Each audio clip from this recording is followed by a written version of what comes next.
ಯತ್ರಾದಿಸೂರವುದಿತೋ ವಿಭಾತಿ ಕಸ್ಮೈ ದೇವಾಯ ಹವಿಷಾ ವಿಧೇಮ ಆಪೋ ಹಯದ್ಬೃಹತೀರ್ವಿಶ್ವಮಾಯನ್ ಗರ್ಭಂ ದದಾನಾ ಜನಯಂತೀರಗ್ನಿಂ ತತೋ ದೇವಾನಾಂ ಸಮವರ್ತತಾಸುರೇಕ ಕಸ್ಮೈ ದೇವಾಯ ಹವಿಷಾ ವಿಧೇಮ ಯಶ್ಚಿದಾಪೋ ಮಹಿನಾ ಪರ್ಯಪಶ್ಯದ್ದಕ್ಷಂ ದಧಾನಾ ಜನಯಂತೀರ್ಯಜ್ಞಂ ಯೋ ದೇವೇಶ್ವಧಿದೇವ ಏಕ ಆಸೀತ್ ಕಸ್ಮೈ ದೇವಾಯ ಹವಿಷಾ ವಿಧೇಮ ಮಾನೋ ಹಿಗುಂಸೀಜ್ಜನಿತಾಯ ಪೃಥಿವ್ಯಾ ಯೋ ವಾದಿವಂ ಸತ್ಯಧರ್ಮಾ ಜಜಾನ ಯಶ್ಚಾಪಶ್ಚಂದ್ರಾ ಬೃಹತೀರ್ಜಜಾನ ಕಸ್ಮೈ ದೇವಾಯ ಹವಿಷಾ ವಿಧೇಮ ಪ್ರಜಾಪತೇನ ತ್ವದೇತಾನ್ಯನ್ಯೋ ಯಸ್ತೆ ಜಾತಾನಿ ಪರಿತಾ ಬಭೂವ ಯತ್ಕಾಮಾಸ್ತೆ ಜುಹುಮಸ್ತನ್ನೋ ಅಸ್ತು ಭಯಜ್ಞಸ್ಯಾಮಪತಯೋರಯೀಣಾಂ ಹರಿ ಓಂ. ತಮಗೆಲ್ಲ ಪ್ರಣಾಮಗಳು ಮತ್ತು ಈ ಎರಡನೆಯ ಪ್ರವಚನಕ್ಕೆ ತಮಗೆ ಸ್ವಾಗತ.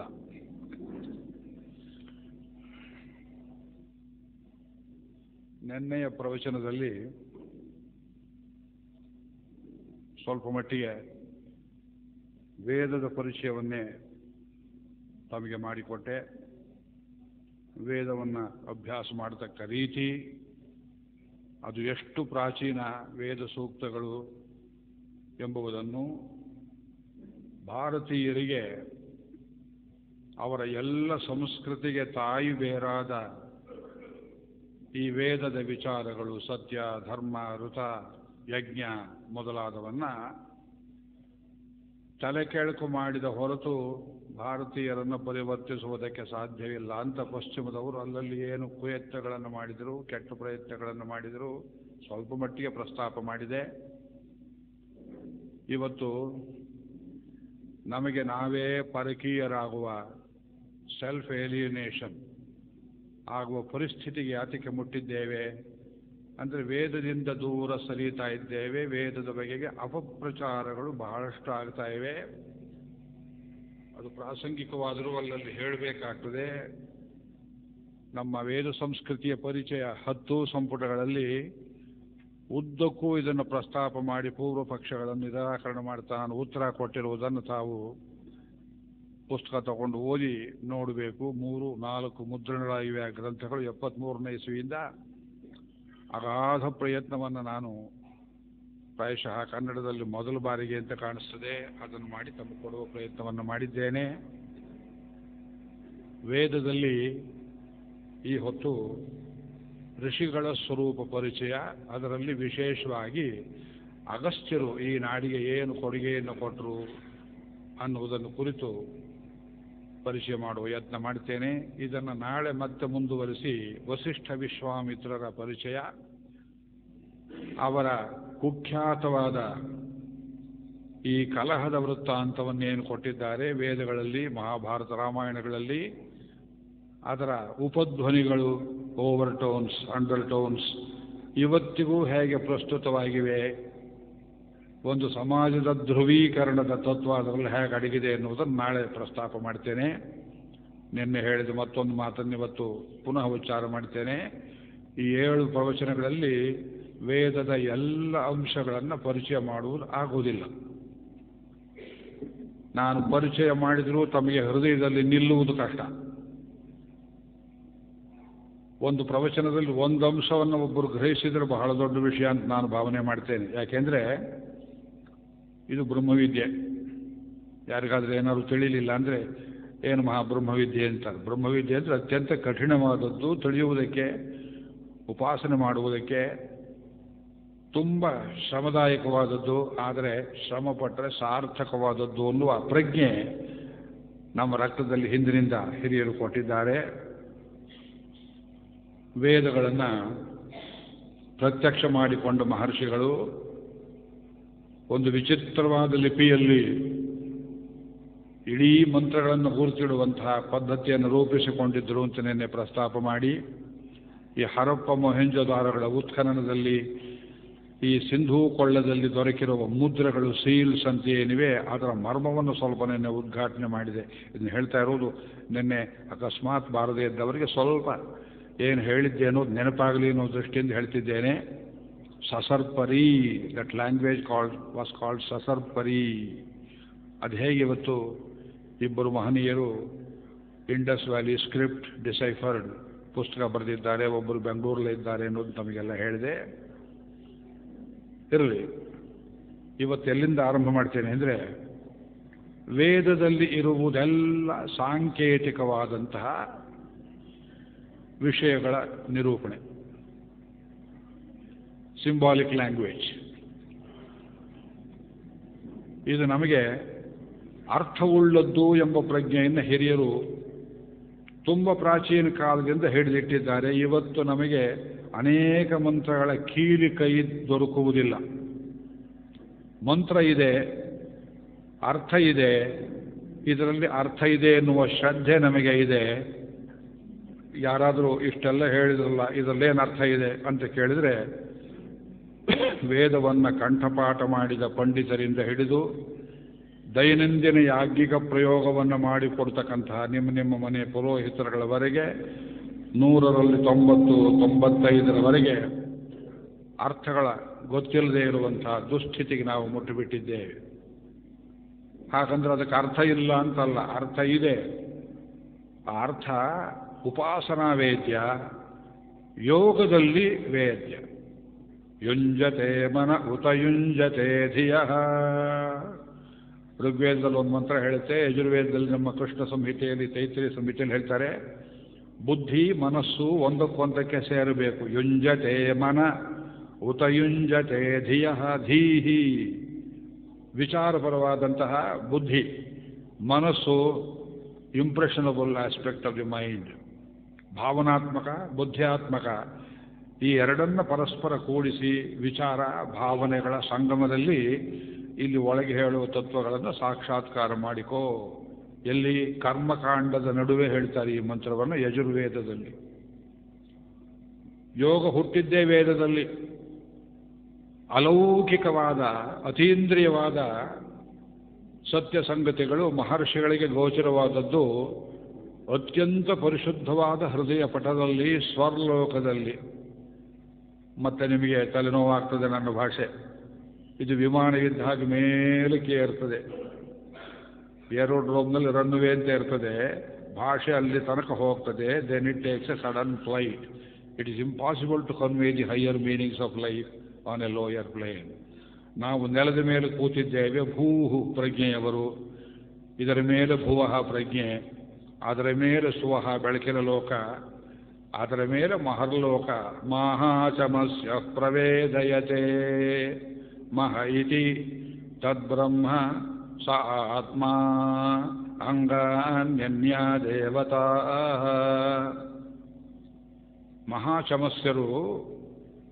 ಮಹಾಚಮಸ್ಸರ ಮಗ ಪ್ರವೇದಯತೆ ಲೋಕಕ್ಕೆ ತಿಳಿಸ್ತಾರೆ. ವ್ಯಾಹೃತಿಗಳು 3 ಅಂತ ತಿಳ್ಕೊಂಡಿದ್ರಿ, 4ನೇದನ್ನು ಕಂಡು ಹಿಡಿದಿದ್ದೇನೆ.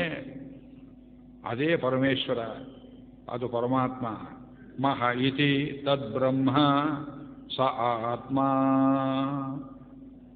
ಚರಾಚರ ಜಗತ್ತಿನ ಎಲ್ಲ ವಸ್ತುಗಳಲ್ಲಿ ಒಂದು ದಿವ್ಯ ಚೈತನ್ಯ ಅಳಿಯದೇ ಇರುವುದು ಆತ್ಮವಾಗಿ ಇದೆ, ಅಂತರಾತ್ಮವಾಗಿದೆ.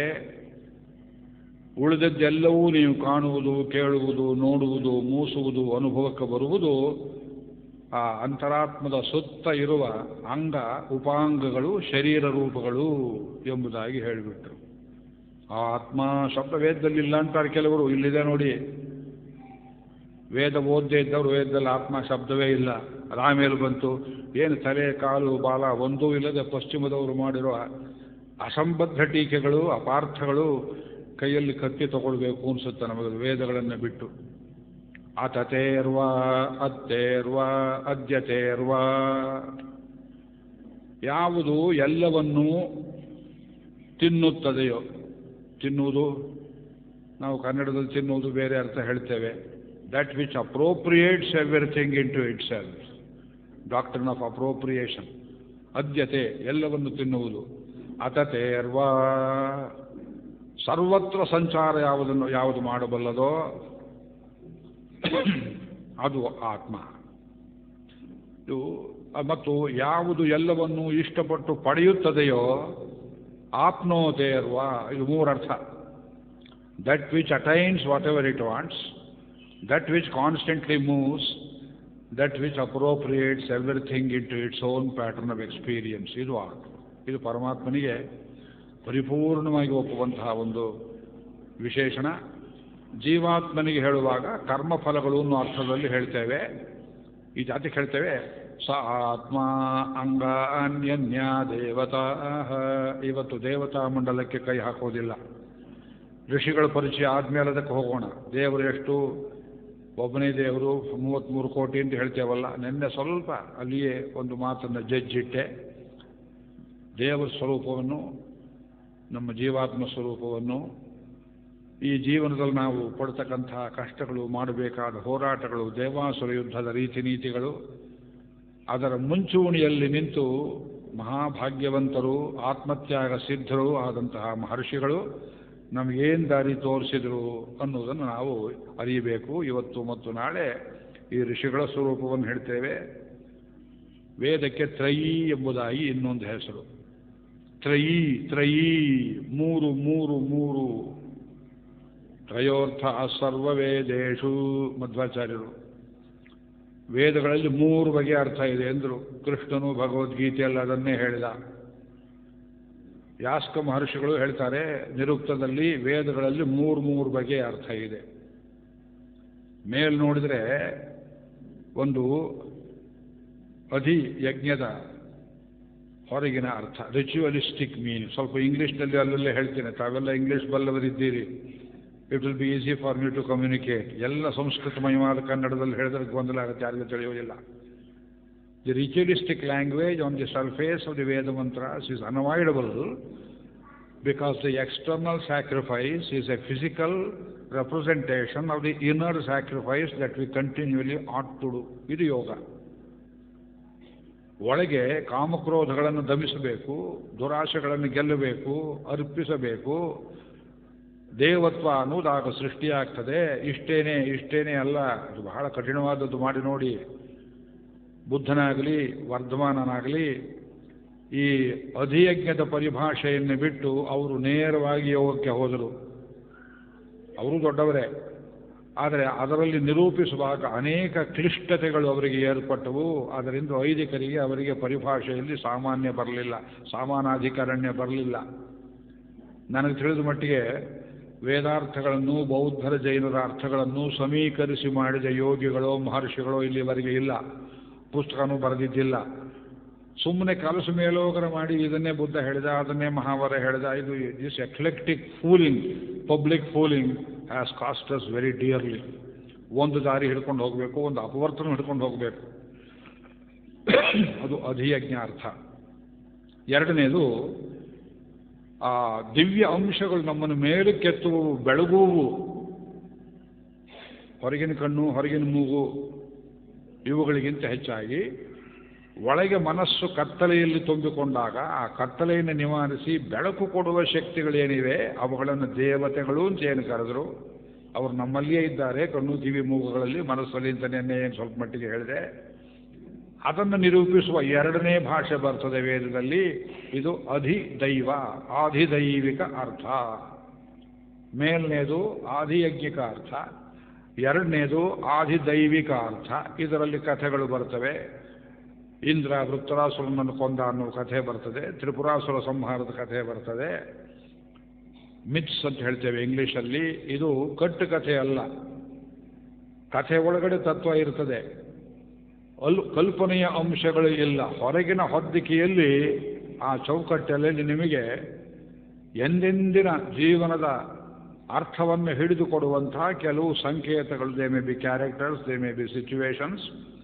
ಅದಕ್ಕೆ ನಾವು ಇಂಗ್ಲೀಷಲ್ಲಿ ಮಿತ್ ಅಂತ ಹೇಳ್ತೇವೆ. ಸಾಂಕೇತಿಕ ಕಥಾನಕಗಳು.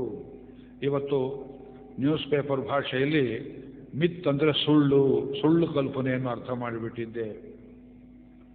ಚರಿತ್ರೆಯಲ್ಲಿ ಇತಿಹಾಸಕಾರರು ಕೆಲವರು ಅಥವಾ ಇತಿಹಾಸಕೋರರು ಒಳ್ಳೆಯವನನ್ನು ಕೆಟ್ಟವನನ್ನಾಗಿ ಕೆಟ್ಟವನನ್ನು ಒಳ್ಳೆಯವನನ್ನಾಗಿ ಮಾಡಿ ಈ ಸುಳ್ಳು ಸೃಷ್ಟಿ ಏನು ಮಾಡಿ ಪರಂಪರೆಯಿಂದ ಕೊಟ್ಟುಬಿಟ್ಟಿದ್ದಾರೆ.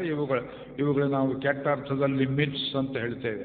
ಒಂದು ಮಿತ್ ನೆನ್ನೆ ಹೇಳಿದೆ, ನಮ್ಮ ಪೂರ್ವಜರು ಭಾರತದವರಲ್ಲ, ಇವರೆಲ್ಲೋ ಕಕೇಶಿಯನ್ ಪರ್ವತದ ಕಡೆಯಿಂದ ಬಂದವರು, ಇರಾನ್ ಕಡೆಯಿಂದ ಬಂದವರು, ರಷ್ಯಾ ಕಡೆಯಿಂದ ಬಂದವರು, ಇಲ್ಲಿ ಬಂದು ಹಿಡ್ಕೊಂಡ್ರು, ಇವರೇ ಈ ಬ್ರಾಹ್ಮಣರು, ಇವರನ್ನು ಹೊರದಬ್ಬಬೇಕು, ಅವರು ಈ ದೇಶದವರಲ್ಲ, ಇಲ್ಲಿದ್ದವರಲ್ಲ, ದ್ರಾವಿಡರು. ದಿಸ್ ಇಸ್ ಎ ಮಿತ್. ಇದು ಸುಳ್ಳು. ಇದನ್ನು ಸೃಷ್ಟಿ ಮಾಡಿದವರು ಬ್ರಿಟಿಷರು. ನಮ್ಮನ್ನ ಯಾಕೆ ಹೊರಗೆ ಹೋಗಂತೀರಿ, ನೀವು ಹೊರಗೆ ಹೋಗಬೇಕು. ಬೇಂದ್ರೆ ಅವರು ಬಹಳ ಸಿಟ್ಟಿಗಿದ್ದು ಹೇಳು, ಹೌದು ಎಲ್ಲ ಹೊರಗಿಂದ ಬಂದವರೇ, ಈ ನಮ್ಮ ಭಾರತ ಇಂಡಿಯಾ ಅಂತ ನೀವು ಕರೆಯೋ ಭಾರತ ದೇಶದಲ್ಲಿ ಯಾರೂ ಇರಲಿಲ್ಲ, ಸುಡುಗಾಡಾಗಿತ್ತು, ಹೌದಲ್ಲ, ಹೀಗೆ ಹೇಳಿ ನೀವು ಸಮಾಧಾನವಾಗುತ್ತಲ್ಲ ಅಂತ ಕೋಪಾವೇಶದಿಂದ ಮಾತನಾಡೋರು. ಸಪ್ತ ಸಿಂಧು ಪ್ರಾಂತದಲ್ಲಿಯೇ ಋಷಿಗಳು ಮಹರ್ಷಿಗಳಿದ್ದರು. ಒಂದು ಗುರುತು ಕೊಡ್ತೇನೆ ನಿಮಗೆ. ಇವತ್ತು ಪಾಕಿಸ್ತಾನದಲ್ಲಿ ಸೇರಿಕೊಂಡಿದೆ ಅಂತ ಕಾಣುತ್ತೆ ಆ ಊರು, ಮುಲ್ತಾನ್ ಅಂತ ಕೇಳಿರ್ಬೇಕು, ನೀವೆಲ್ಲ ಕೇಳಿದ್ದೀರಲ್ಲ. ಅದರ ಸಂಸ್ಕೃತ ರೂಪ ಯಾವುದು? ಮೂಲಸ್ಥಾನ್ ಅಂತ.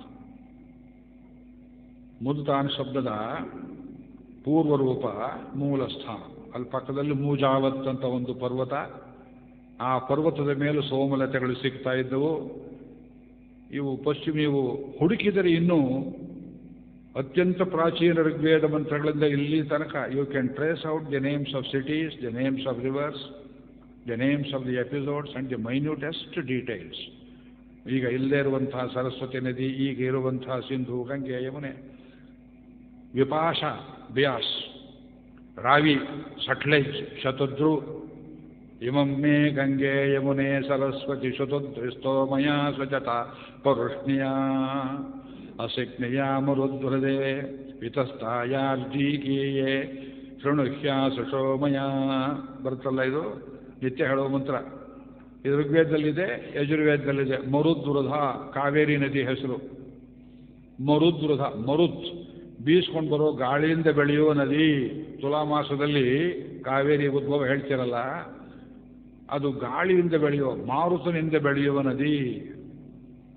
ಉಳಿದಿದ್ದ ನದಿಗಳು ಉಗಮ ಸ್ಥಾನ ಬೇರೆ. ಇದು ಆರ್ಜಿಕೀಯ, ವಿತಸ್ತ, ಇದು ನದಿಗಳ ಹೆಸರು.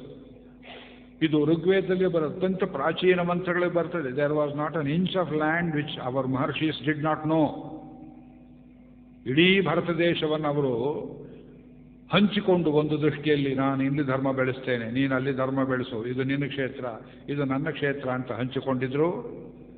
ಹಾಗೆ ಹಂಚಿಕೊಂಡಿದ್ದರಿಂದಲೇ ಇವತ್ತಿಗೂ ಅನಾದಿ ಕಾಲದಲ್ಲಿ ಕಮ್ಯುನಿಕೇಷನ್, ಸಂವಹನ ಮಾಧ್ಯಮ ಏನೂ ಇಲ್ಲದೆಯೂ ಈ ಸಂಸ್ಕೃತಿ ಕಾಶ್ಮೀರದಿಂದ ಕನ್ಯಾಕುಮಾರಿವರೆಗೆ ಹರಡಿತು. It's a wonder of wonders. ಆಶ್ಚರ್ಯಪಡಬೇಕು ನೀವು. ಕಾಶ್ಮೀರ, ಕಶ್ಯಪ ಮಹರ್ಷಿಯ ಕ್ಷೇತ್ರ.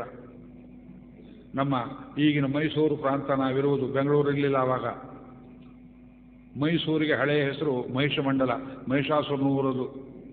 ಮಹೀಶೂರಪುರಿ ಅಂತ ಮಾಡಿದ್ದಾರೆ ಅವಧ, ಅದು ಮಹಿಷನ ಊರು. ರಾಮಾಯಣದಲ್ಲಿ ರೆಫರೆನ್ಸ್ ಬರುತ್ತೆ.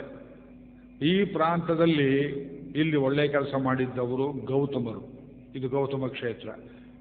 ನೀವು ಶ್ರೀರಂಗಪಟ್ಟಣದಲ್ಲಿ ಸ್ನಾನ ಮಾಡಬೇಕಾದ್ರೆ ಸಂಕಲ್ಪ ಮಾಡುವ ಗೌತಮ ಕ್ಷೇತ್ರೇ. ಇದೇ ಕಾವೇರಿ ನದಿ ನೀವು ತಲಕಾಡಿನಲ್ಲಿ ಅಥವಾ ಕನಕಪುರದ ಅರ್ಕಾವತಿ ಈ ತೀರಗಳಲ್ಲಿ ಕುರಿತು ಟಿ ನರಸೀಪುರ ಈ ಕಡೆ ಹೇಳಬೇಕಾದ್ರೆ ಇದು ಅಗಸ್ತ್ಯ ಕ್ಷೇತ್ರೇ. ನೋಡಿ, ಅಗಸ್ತ್ಯರ ಕ್ಷೇತ್ರ ಅಂತೇವೆ. ಅಗಸ್ತ್ಯರು ಪಂಚವಟಿಯಿಂದ ಹಿಡಿದು ರಾವಣ ಸಂಹಾರ ಆಗುವಾಗ ಲಂಕೆಯವರೆಗೆ ಸುತ್ತಾಡ್ತಾ ಇದ್ರು. ಇವರೆಲ್ಲ ಪರಿವಿರಾಜಕರು. ನಿನ್ನೆ ನೀವು ಒಂದು ಹೇಳಿದರಲ್ಲ ಮಾತು, ಸನ್ಯಾಸಿಗಳಲ್ಲ. ಅದನ್ನು we have to distinguish between munis and rishis. ಋಷಿ ಸಂಸ್ಕೃತಿ ಬೇರೆ, ಮುನಿ ಸಂಸ್ಕೃತಿ ಬೇರೆ. ಮುನಿಗಳು ಪ್ರಾಣಾಯಾಮ ಮಾಡ್ತಾ ಜಗತ್ತಿನಿಂದ ಹಿಂದೆ ಸರಿದು ಲೋಕಕ್ಕೆ ತಮ್ಮ ಕೊಡುಗೆ ಎಲ್ಲ ಕೊಟ್ಟಾಗಿದೆ ಗೃಹಸ್ಥಾಶ್ರಮದಲ್ಲಿ ಅಂತ ಭಾವಿಸಿಕೊಂಡು ತಮ್ಮ ಆತ್ಮ ಸಾಧನೆ, ಪರಲೋಕದ ತಮ್ಮ ಸಾಧನೆಗಷ್ಟೇ ಜೀವಿತವನ್ನು ಮೀಸಲಿಟ್ಟು ಕೇವಲ ನಿವೃತ್ತಿ ಮಾರ್ಗದಲ್ಲಿದ್ದಂತಹ ಯೋಗಿಗಳು. ಇವತ್ತು ನಮ್ಮ ಸನ್ಯಾಸಿಗಳು, ಮಠಾಧಿಪತಿಗಳೆಲ್ಲರೂ ಮುನಿ ಸಂಪ್ರದಾಯದವರು. ಕಾಷಾಯ ಸುತ್ತಿಕೊಂಡು ಪತ್ನಿ ಪುತ್ರಾದಿಗಳ ಭಾರವನ್ನು ಬಿಟ್ಟು ಅಥವಾ ಸಂಸಾರಕ್ಕೆ ಪ್ರವೇಶ ಮಾಡದೆಯೇ ತಪಸ್ಸಿನಿಂದಲೇ ಹೊರಗಿಂದ ಲೋಕವನ್ನು ಸಂರಕ್ಷಣೆ ಮಾಡ್ತಾ ಇರುವುದು ಇದು ಮುನಿ ಸಂಪ್ರದಾಯ. ಇದು ಎಷ್ಟು ಅನಾದಿ, ಎಲ್ಲಿಂದ ಬಂತು ಅದೆಲ್ಲ ನಮಗೆ ಬೇಡ. ಮನುಸ್ಮೃತಿಯಲ್ಲಿ ಇದಕ್ಕೆ ಈ ಆಶ್ರಮದಲ್ಲಿ ಕೊನೆಯ ಆಶ್ರಮ, ಉತ್ತಮ ಆಶ್ರಮ, ಸನ್ಯಾಸದ ಬಗ್ಗೆ ಸಾಕಷ್ಟು ವಿವರಣೆ ಇದೆ. ಮನು ಅತ್ಯಂತ ಪ್ರಾಚೀನ ಮಹರ್ಷಿ, ಅದನ್ನು ಹೆಚ್ಚು ವಿವರಿಸೋದಿಲ್ಲ. ಆದರೆ ಇವತ್ತು ನಮಗೆ ನಮ್ಮ ಮುನಿಗಳಿಂದ ನಮ್ಮ ಸಂಸ್ಕೃತಿ ಉದ್ಧಾರ ಆಗುವ ದಾರಿ ಕಾಣ್ತಾ ಇಲ್ಲ. ನಮಗೆ ಋಷಿಗಳೇ ಬೇಕು. ಋಷಿಗಳಂದರೆ ಗೃಹಸ್ಥರು, ಮುನಿಗಳಷ್ಟೇ ಕಠಿಣ ವ್ರತವನ್ನು ಆಚರಣೆ ಮಾಡುವವರು ಮತ್ತು ಅವರ ಕಂಕಣ ಕೈಯಲ್ಲಿ ಕಟ್ಕೊಂಡಿದ್ದು ಯಾತಕ್ಕೆ ಅಂದರೆ ಜ್ಞಾನ ಸಂಪಾದನೆ, ಜ್ಞಾನ ವಿತರಣೆ, discovery of knowledge, dissemination of knowledge. ಸಾಮಾನ್ಯ ಜನರಿಗೆ ಎಟಕದೇ ಇದ್ದ ಜ್ಞಾನವನ್ನು ಸಂಪಾದನೆ ಮಾಡಬೇಕು, ಅದನ್ನು ಲೋಕಕ್ಕೆ ಸಮರ್ಥವಾಗಿ ಕೊಡಬೇಕು. ಜ್ಞಾನ ಪ್ರಸರಣ ಮಾತ್ರವಲ್ಲ, ಆಳುಗರು ಕ್ಷತ್ರಿಯರು ದಾರಿ ತಪ್ಪಿದಾಗ ಅವರನ್ನೂ ತಿದ್ದಬೇಕು, ಆಳುವುದು ಹೇಗೆ ಅಂತ ತೋರಿಸಬೇಕು. ಗೃಹಸ್ಥರು, ವೈಶ್ಯರು, ಜೀವನದ ಅನೇಕ ಮುಖಗಳಲ್ಲಿ ಜೀವನದ ಭಾರವನ್ನು ಹೊತ್ತುಕೊಂಡವರು ಎಲ್ಲರಿಗೂ ಮಾರ್ಗದರ್ಶಕ ಸೂತ್ರಗಳನ್ನು ಕೊಡಬೇಕು ಅಂತ ನಾನಾ ಸೂತ್ರಗಳನ್ನು, ಗೃಹ್ಯ ಸೂತ್ರ, ಶ್ರೌತ ಸೂತ್ರ, ಧರ್ಮಸೂತ್ರ ಇವುಗಳನ್ನು ರಚಿಸಿ ಇತಿಹಾಸ ಪುರಾಣಗಳಲ್ಲಿಯೂ ಪಾಲ್ಗೊಂಡು ದೊರೆಗಳು ಬಯಸಿದಾಗ ಹತ್ತಿರ ಹೋಗಿ, ಬಯಸದೇ ಇದ್ದಾಗ ದೂರದ ಹಳ್ಳಿಗಳಲ್ಲಿ ಕುಗ್ರಾಮಗಳಲ್ಲಿರ್ತಾ ಕತ್ತಲೆಯಲ್ಲಿದ್ದವನಿಗೆ ನಕ್ಷತ್ರ ಚೆನ್ನಾಗಿ ಕಾಣಿಸುವಂತೆ ಆತ್ಮತ್ಯಾಗಪೂರ್ವಕವಾಗಿ ಆ ಜ್ಞಾನ ಸಂಪಾದನೆ ಮಾಡಿ ಸಮಾಜಕ್ಕೆ ಕೊಡ್ತಾ ಇದ್ದು, ಸಮಾಜ ಮಧ್ಯದಲ್ಲಿದ್ದ ಒಂದು ವಿಚಿತ್ರ ಬಗೆಯ ಈ ಜೀವಿಗಳು ಋಷಿಗಳು. ಶ್ರೀ ಅರವಿಂದರು ಫೌಂಡೇಶನ್ಸ್ ಆಫ್ ಇಂಡಿಯನ್ ಕಲ್ಚರ್ ಎಂಬ ಮಹಾಗ್ರಂಥದಲ್ಲಿ ಈ ಋಷಿ ಮುನಿಗಳು ದೇಶಕ್ಕೆ ಕೊಟ್ಟ ಕೊಡುಗೆಯನ್ನು ಅದ್ಭುತವಾಗಿ ಬರೆದಿದ್ದಾರೆ.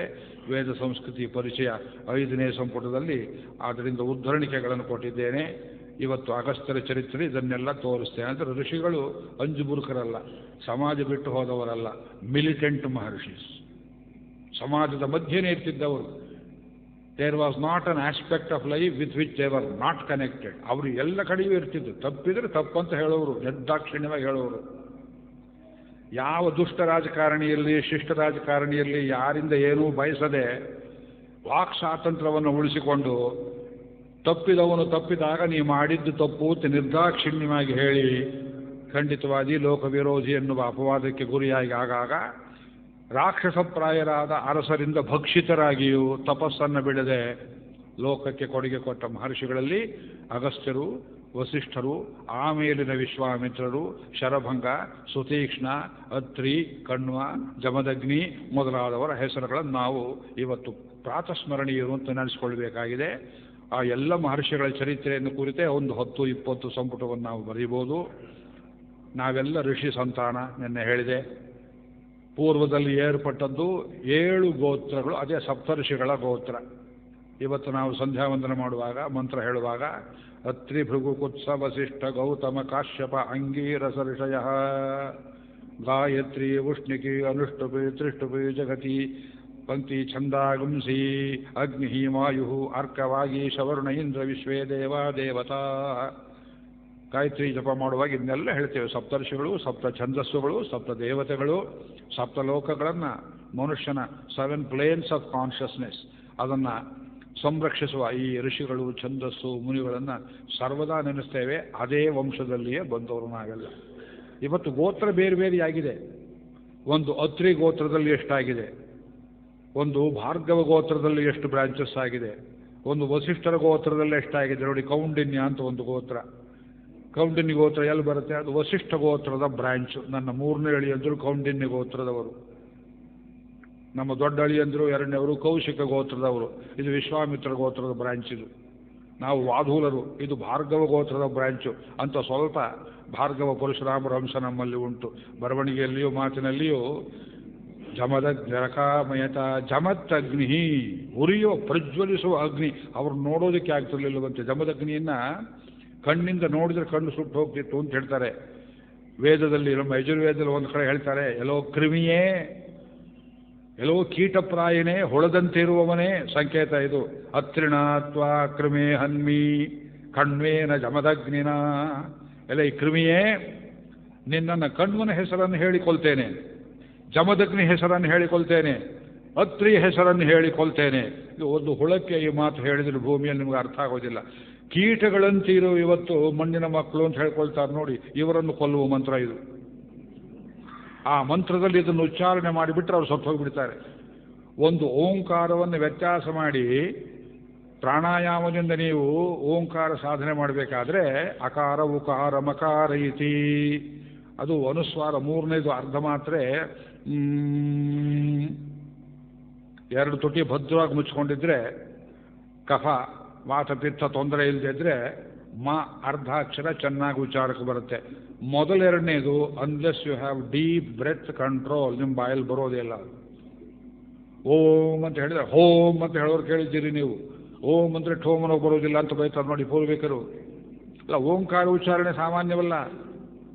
ಅದನ್ನು ಸ್ಪಷ್ಟ ಉಚ್ಚಾರ ಮಾಡಬಲ್ಲ ಒಬ್ಬ ಮಹರ್ಷಿ ಒಬ್ಬ ದುಷ್ಟ ಅರಸನನ್ನು ಕೊಲ್ಲಬೇಕು ಅಂತ ಯೋಚನೆ ಮಾಡಿದರೆ ಅದಕ್ಕೆ ಹಯಗ್ರೀವ ಮಂತ್ರ ಬೀಜಾಕ್ಷರವಾದ ಹಕಾರವನ್ನು ಸೇರಿಸಿ ಹುಂಕಾರ ಮಾಡಿದರೆ ದುಷ್ಟವೇನನನ್ನು ಬ್ರಾಹ್ಮಣರು ಹುಂಕಾರದಿಂದ ಕೊಂದರು.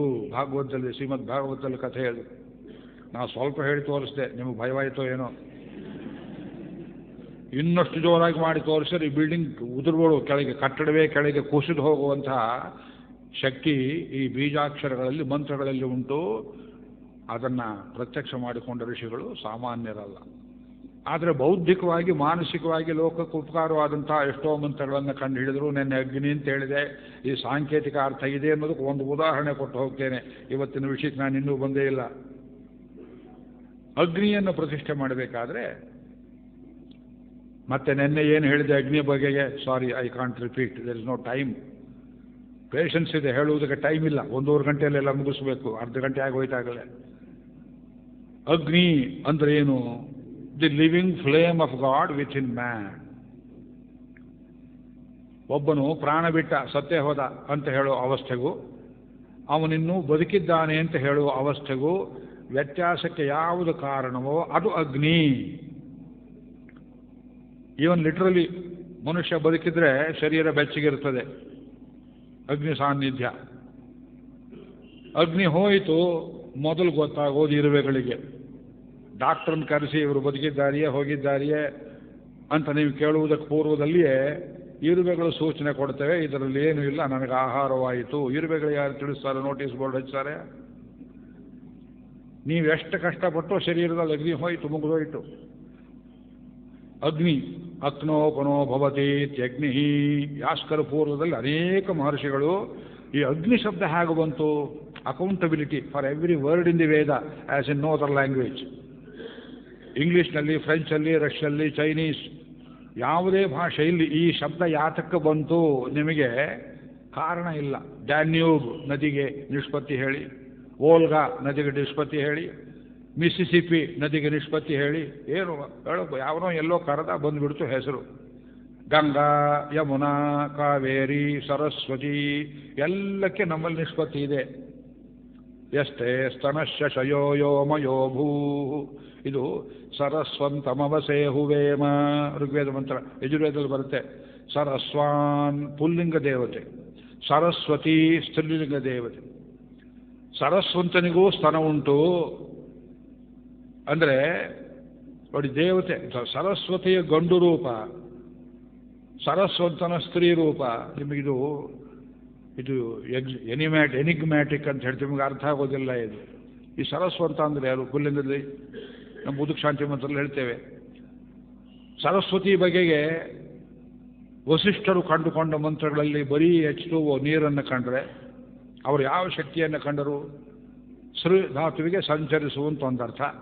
ಸರಸ್ ಸಂಚರಿಸಿ ಸಂತರಿಸಿ ಒಂದು ಕಡೆ ಶೇಖರಿತವಾದದ್ದು ಒಂದು ದ್ರವ್ಯ, ಒಂದು ಪದಾರ್ಥ, ಅದನ್ನು ಉಳ್ಳವಳು ಸರಸ್ವತಿ. ಸಂಚಾರ ರೂಪವಾದ ಜ್ಞಾನ ಏನಿದೆಯಲ್ಲ, ಜ್ಞಾನ ಒಂದು ಕಡೆ ನಿಲ್ಲೋದಿಲ್ಲ. Dynamic knowledge is always dynamic, it can't be bottled up. ಆ ಜ್ಞಾನವನ್ನು ಒಂದು ಕಡೆಯಲ್ಲಿ ಹಿಡಿದು ಅದನ್ನು ತಾನು ಇಟ್ಟುಕೊಂಡು ಲೋಕವನ್ನು ಪೋಷಿಸುವ ತಾಯಿಯಂತಹ ಒಂದು ಚಿತ್ರ ಕೊಡ್ತಾರೆ.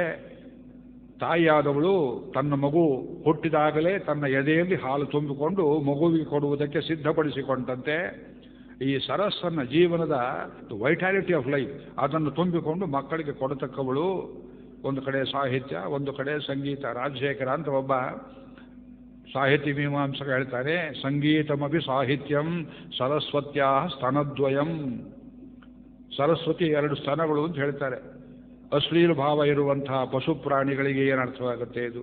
ಶಿಶುಸ್ಥಾನೀಯಾನಾಂ, ಸಾಯಣಾಚಾರ್ಯ ಹೇಳ್ತಾರೆ, ಶಿಶುಸ್ಥಾನೀಯರಿಗೆ ಮಕ್ಕಳಂತೆ ಇರುವವರಿಗೆ ಸರಸ್ವತಿ ಎದೆ ಬಿಚ್ಚಿ ಹಾಲನ್ನು ಕೊಡ್ತಾಳೆ. ಧಾರವಾಡದಲ್ಲಿ ಒಬ್ಬರಿದ್ರು ಸಂಭಾಜೋಶಿ ಅಂತ, ಬರೀ ಅವಲಕ್ಷಣಾರ್ಥಗಳನ್ನೇ ಹೇಳುವವರು. ಅವರ ಮೇಲೆ ಹಠದಿಂದ ಕೆಲವು ಪುಸ್ತಕಗಳನ್ನು ಬರೆದೆ. ಅಲ್ಲಿ ಬರೆದಿದ್ದೇನು ಒಂದು ವಾಕ್ಯ, ಶಿಶುಸ್ಥಾನೀಯರಿಗೆ ಅಂತ ಸಾಯಣರು ಅವತ್ತು ಬರೆದ್ರು. ಇವತ್ತಿದ್ರೆ ಪಶುಸ್ಥಾನೀಯಾನ ಏನಾಗ್ಬೋದು ಅಂತ ಹೇಳ್ತಿದ್ರು. ತಾಯಿ ಎದೆಯನ್ನು ಮಗು ನೋಡುವುದೊಂದು ಭಾವನೆ, ಗಂಡ ನೋಡುವುದೊಂದು ಭಾವನೆ. ಸರಸ್ವತಿ ಸ್ತನದ ಮೇಲೆ ಎಷ್ಟು ಮಂತ್ರಗಳಿವೆ ಎಲ್ಲ, ಅದು ಓದಬೇಕಾದ್ರೆ ಪರಿಶುದ್ಧ ಹೃದಯ ಎಷ್ಟು ಬೇಕು ನಮಗೆ? ಹಸುಗೂಸಿನ ಹೃದಯ ನಮಗೂ ಬೇಕು. ಆದ್ದರಿಂದ ಅಗ್ನಿ ಸಾಮಾನ್ಯವಾದ ತತ್ವವಲ್ಲ. ಸಾಯಣರಿಗೆ ಹಿಂದೆ, ಎಷ್ಟೋ ಹಿಂದೆ, ಕ್ರಿಸ್ತಪೂರ್ವದ ಅನೇಕ ಸಹಸ್ರ ವರ್ಷಗಳಲ್ಲಿ ಸ್ಥೌಲಾಷ್ಠೀವಿ ಒಬ್ಬರು ಮಹರ್ಷಿ, ಅಕ್ನೋಪನೋ ಭವತಿ ಇತ್ಯಗ್ನಿ, ಅಕ್ನೋಪನೋ ಭವತಿ ಅಂಕಂ ನೆಂಚತಿ, ಜಿಡ್ಡು ಬಿಡಿಸೋವನು ಅಂತ ಒಂದು ಅರ್ಥವಾಗುತ್ತೆ ನೋಡಿ. I am sorry, I shall try to be as simple as possible, but you have to rise up. ನೀವು ಮೇಲಕ್ಕೆ ಬರದೇ ಅಂತ ಯೌಗಿಕ ಅರ್ಥ ಆಗೋದಿಲ್ಲ. ಜಿಡ್ಡನ್ನು ಬಿಡಿಸುವವನು, ಅಂಟು ಬಿಡಿಸುವವನು ಅಗ್ನಿ. ಒಂದು ಕಬ್ಬಿಣ ತುಂಡು ಅಥವಾ ಒಂದು ಬೆಳ್ಳಿ ಸ್ಪೂನು ಹೋಮ ಮಾಡುವಾಗ ತುಪ್ಪ ತೆಗೆದು ಹಾಕ್ತಾ ಇರ್ತೀರಿ, ಚಮಚ. ಚಮಚ ಅನ್ನೋದು ಸಂಸ್ಕೃತ ಶಬ್ದ, ಚಮಸ. ಅದು ಕೊನೆಯಲ್ಲಿ ಜಿಡ್ಡೇನು ಅಂಟ್ಕೊಂಡಿರ್ತದೆ, ಆ ಜಿಡ್ಡು ಬಿಡಿಸಬೇಕಾದ್ರೆ ಅಗ್ನಿಗೆ ಹಾಕಿದರೆ ಜಿಡ್ಡನ್ನೆಲ್ಲ ತೆಗೆದು ಅಂಟಿಲ್ಲದೆ ಪದಾರ್ಥ ಕೊಡುವುದು ಅಗ್ನಿ. ನಾವು ಕಮ್ ಟು ಸಿಂಬಾಲಿಕ್ ಮೀನಿಂಗ್. ನಿಮಗೆ ಜೀವನದಲ್ಲಿ ಇದು ನನ್ನದು ನನ್ನದು ನನ್ನದು ಎಂಬುವ ಅಂಟನ್ನು ಬಿಡಿಸುವವನು ಅಗ್ನಿ. ಅರ್ಥ ಆಗೋದಿಲ್ವೇ ನೋಡಿ. ಅಂಕನ್ಯಂಚತಿ, ಇದ್ದ ಕಡೆ ಗುರುತನ್ನು ಬಿಟ್ಟು ಹೋಗುವವನು ಅಗ್ನಿ. ಹೇಗೆ? ಹಸಿ ಹುಲ್ಲಿನ ಮೇಲೆ ಒಂದು ಅರ್ಧ ಗಂಟೆ ಒಂದು ಅಗ್ನಿಯನ್ನು, ಕೆಂಡವನ್ನು ಹಾಕಿ ಎಷ್ಟು ದಿವಸವಾದರೂ ಅಲ್ಲಿ ಮತ್ತೆ ಹುಲ್ಲು ಮೊಳೆಯೋದಿಲ್ಲ, ನಾನಿದ್ದೆ ಅಂತ ಗುರುತು ಮಾಡಿ ಕೊಡುತ್ತದೆ. ಮನುಷ್ಯನಲ್ಲಿಯೂ ಪ್ರಜ್ಞಾರೂಪದಲ್ಲಿರುವ ಭಗವಂತನ ಮುಖ ಇಲ್ಲಿ ನಾನಿದ್ದೆ ಅಂತ ತೋರಿಸಿಕೊಡ್ತದೆ. ಜಡಕ್ಕೂ ಜೀವಕ್ಕೂ ವ್ಯತ್ಯಾಸವನ್ನು ತೋರಿಸ್ತದೆ. ಅತ್ರಿಹಿ ಅಗ್ನಿಹಿ, ಅತ್ರಿ ಶಬ್ದವು ಅಗ್ನಿಗೆ ಈಕ್ವಲೆಂಟು. ನತ್ರಯ ವಿದ್ಯಂತೆ ಅಸ್ಮಿನ್, ಕಾಮಕ್ರೋಧ ಲೋಭಗಳು ಇವನಲ್ಲಿಲ್ಲ, ತಾಪತ್ರಯಗಳು ಇವನಲ್ಲಿಲ್ಲ. ಇದು ಅತ್ರಿ. ಅಗ್ನಿ, ಅಗ್ರಿಹಿ, ಅಗ್ರಣೀಹಿ, ಮುಂದೆ ಕರ್ಕೊಂಡು ಹೋಗೋವನು ವೈಶ್ವಾನರು, ಹೀಗೆಲ್ಲ ಹೇಳ್ತಾರೆ. ಅಗ್ನಿ ಉಪಾಸನೆ ಮಾಡುವಾಗ ಮನೆಯಲ್ಲಿ ವೈದಿಕರು ಏನನ್ನು ಮಾಡಿದರೂ ಅಗ್ನಿಯಲ್ಲೇ ಮಾಡಬೇಕು. ಮದುವೆ ಮುಂಜಿ, ಪಿತೃಕ್ರಿಯೆ ಕೊನೆಯಲ್ಲಿ, ನಡುವೆ ನೀವು ಮಾಡುವ ಶುಭ ಶೋಭನ ಕರ್ಮಗಳು, ಪಿತೃಶ್ರಾದ್ದ ಏನನ್ನು ಮಾಡಿದರೂ ಅಗ್ನಿಯಲ್ಲೇ ಮಾಡಬೇಕು. ಅಗ್ನಿಯಲ್ಲಿ ಮಾಡದೇ ಇದ್ರೆ ಅದು ಅಮಂತ್ರಕವಾಗಿ ಮಾಡಿದಾಗತ್ತೆ. ಅದರಿಂದ ಅಗ್ನಿಯೇ ಬೇಕು. ಆ ಅಗ್ನಿಯನ್ನು ಕರೆಯುವುದಕ್ಕೆ ಒಂದು ವಿಶಿಷ್ಟ ಮಂತ್ರ ಇದೆ. ಇವತ್ತು ಅಗ್ನಿ ಬಗ್ಗೆ ಸಾಕಷ್ಟು ಹೇಳ್ತೇನೆ, ಋಷಿಗಳ ಸ್ವರೂಪ ಹೇಳೋದಕ್ಕೆ. ಅದೆಲ್ಲರಿಗೂ ಗೊತ್ತಿದೆ ಅಂತ ನಾನು ಭಾವನೆ ಮಾಡ್ಕೊಂಡಿದ್ದೇನೆ. ಇದು ತಪ್ಪಿರ್ಬೋದು, ಅನೇಕರಿಗೆ ಏನೂ ಗೊತ್ತಿಲ್ಲ. ಆನ್ ಕ್ಲೀನ್ ಸ್ಲೇಟ್ ಶುರು ಮಾಡಿ ನೀವು ಎಲ್ಲ ಡೋಂಟ್ ಅಸ್ಯೂಮ್ ಎನಿಥಿಂಗ್ ಅಂತ ಅನೇಕರು ಹೇಳ್ತಾರೆ ನನಗೆ.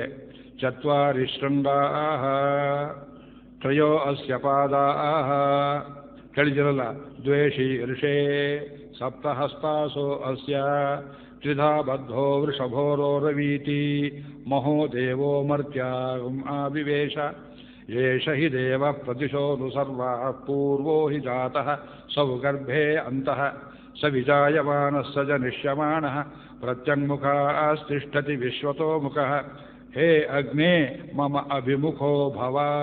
ಅಗ್ನಿಯೇ ನಮಃ, ಜಾತವೇರ್ಸ ನಮಃ, ನರ್ಯಾಪ್ಸೇ ನಮಃ. ಇದು ಅಗ್ನಿ 8 ಕಡೆ ದಿಗ್ಬಂಧನವನ್ನು ಮಾಡಿ ಪ್ರತಿಷ್ಠೆ ಮಾಡ್ತೀವಿ. ಇದು ಅಗ್ನಿ ಮಂತ್ರ. ಇದಕ್ಕೆ ಬರೀತಾನೆ ಮೋನಿಯರ್ ವಿಲಿಯಮ್ಸು. ಇದು ಒಂದು ಹೈಡ್ರಾ ಹೆಡೆಡ್ ಮಾನ್ಸ್ಟರ್ ಇರಬೇಕಿದು. ಈ ಪ್ರಾಣಿ ಚಿತ್ರ ನಮಗೆ ಬರೋದೇ ಇಲ್ಲ. ಯಾಕೆ? ಚತ್ವಾರಿ ಶೃಂಗಾಃ, ಅಗ್ನಿ ಎಂಬುವ ದೇವತೆಗೆ ತಲೆಯ ಮೇಲೆ 4 ಕೊಂಬುಗಳು, ಕೋಡುಗಳಿವೆಯಂತೆ. ಚತ್ವಾರಿ ಶೃಂಗಾಃ. ಹೋಲಿ, ಇದು ಮೊದಲೇ ಎರಡು ಕೊಂಬಿನ ಪ್ರಾಣಿ ನೋಡ್ತೇವೆ, ದನ ಎಮ್ಮೆ ಮೊದಲಾದವು. ಈ 4 ಬೇರೆ ಹೇಳಿದ್ರಲ್ಲ. ಇದು ತ್ರಯೋ ಅಸ್ಯ ಪಾದಾಃ, 3 ಕಾಲಂತೆ ಇವನಿಗೆ. ವಿಕೃತಿಯಿಂದ ಹುಟ್ಟುವ ಅವಳಿ ಮಕ್ಕಳಲ್ಲಿ 3 ಕಾಲಿರುತ್ತೆ, ಅದಲ್ಲ. ತ್ರಯೋ ಅಸ್ಯ, ವಿಕೃತಿ ಅಲ್ಲ ಇದು, ಸುಕೃತಿಯೇ. ತ್ರಯೋ ಅಸ್ಯ ಪಾದಾಃ ದ್ವೇಷೀರ್ಷೇ, 2 ತಲೆಗಳು. ಸಪ್ತಹಸ್ತಾಸೋ ಅಸ್ಯ, 7 ಕೈಗಳು. ತ್ರಿಧಾ ಬದ್ಧೋ, 3 ಹಗ್ಗ ಕಟ್ಟಾಕಿದೆ ಅವರನ್ನ. ಯಾರಯ್ಯ ಇವನು?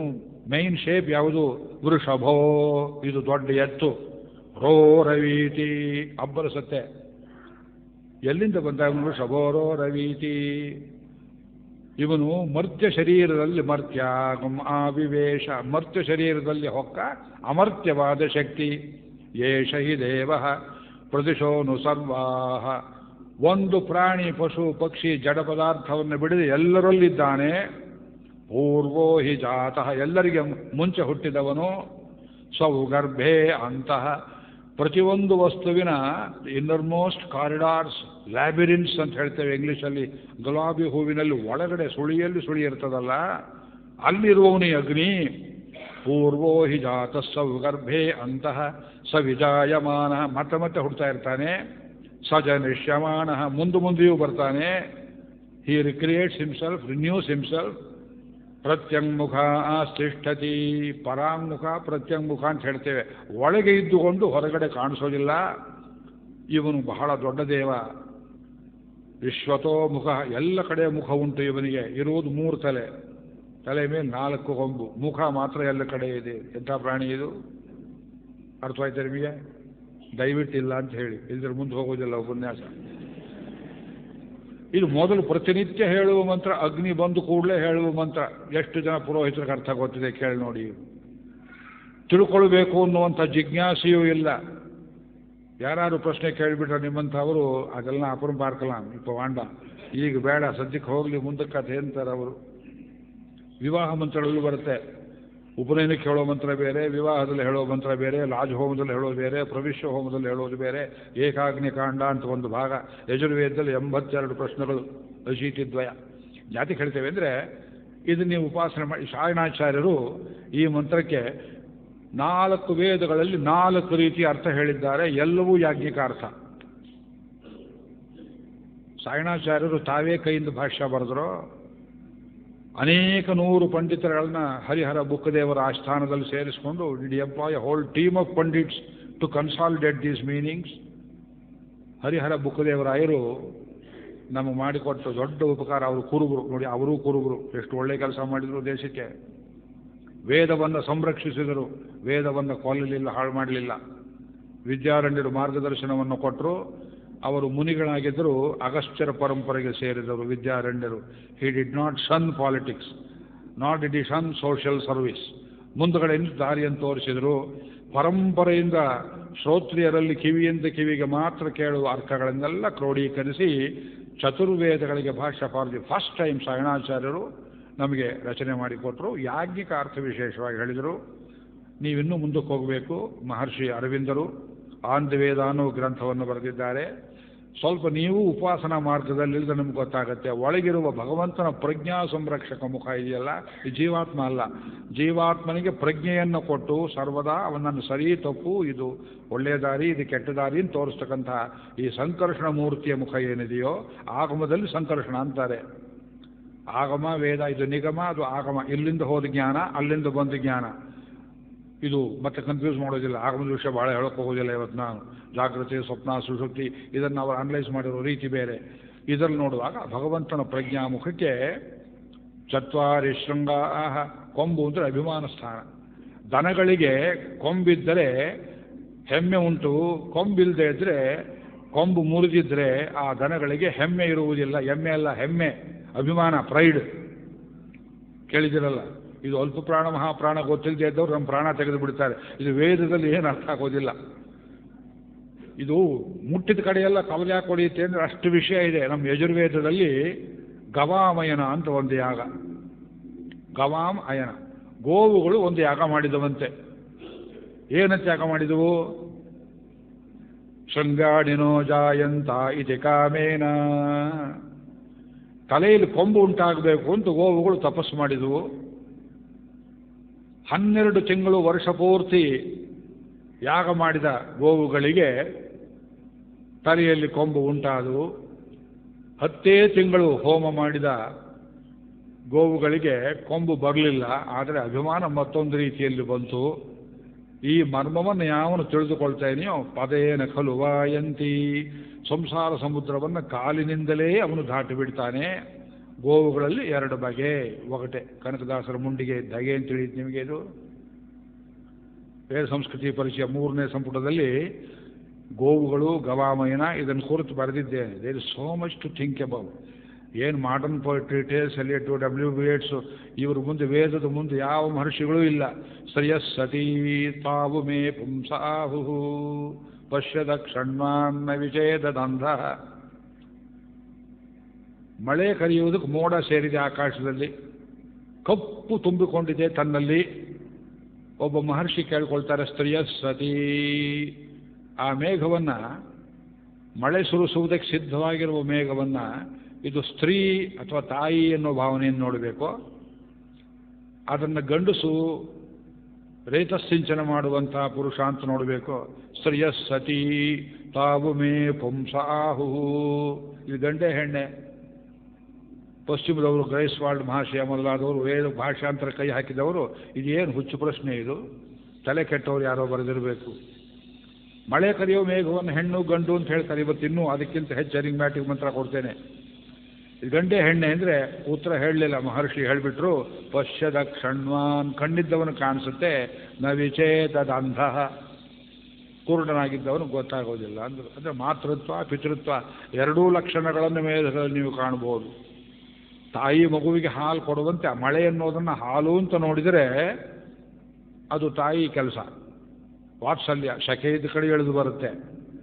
ಪುರುಷನಾದವನು ಸ್ತ್ರೀಯಲ್ಲಿ ರೇತಸ್ಸನ್ನಿಡುವಂತೆ ಭೂಮಿ ಎಂಬ ಸ್ತ್ರೀಯಲ್ಲಿ ಆ ಜೌಹು ಆಕಾಶವೆಂಬ ದೇವತೆ ತನ್ನ ವೀರ್ಯವನ್ನಿಟ್ಟು ಸಸ್ಯ ಔಷಧಿ ವನಸ್ಪತಿಗಳನ್ನು ಬೆಳೆಸುವ ಪುರುಷ ಕ್ರಿಯೆ ಇದೆ ಅಂತ ಭಾವನೆ ಮಾಡಿಕೊಂಡ್ರೆ ಗಂಡಂತಲೂ ನೋಡ್ಬೋದು.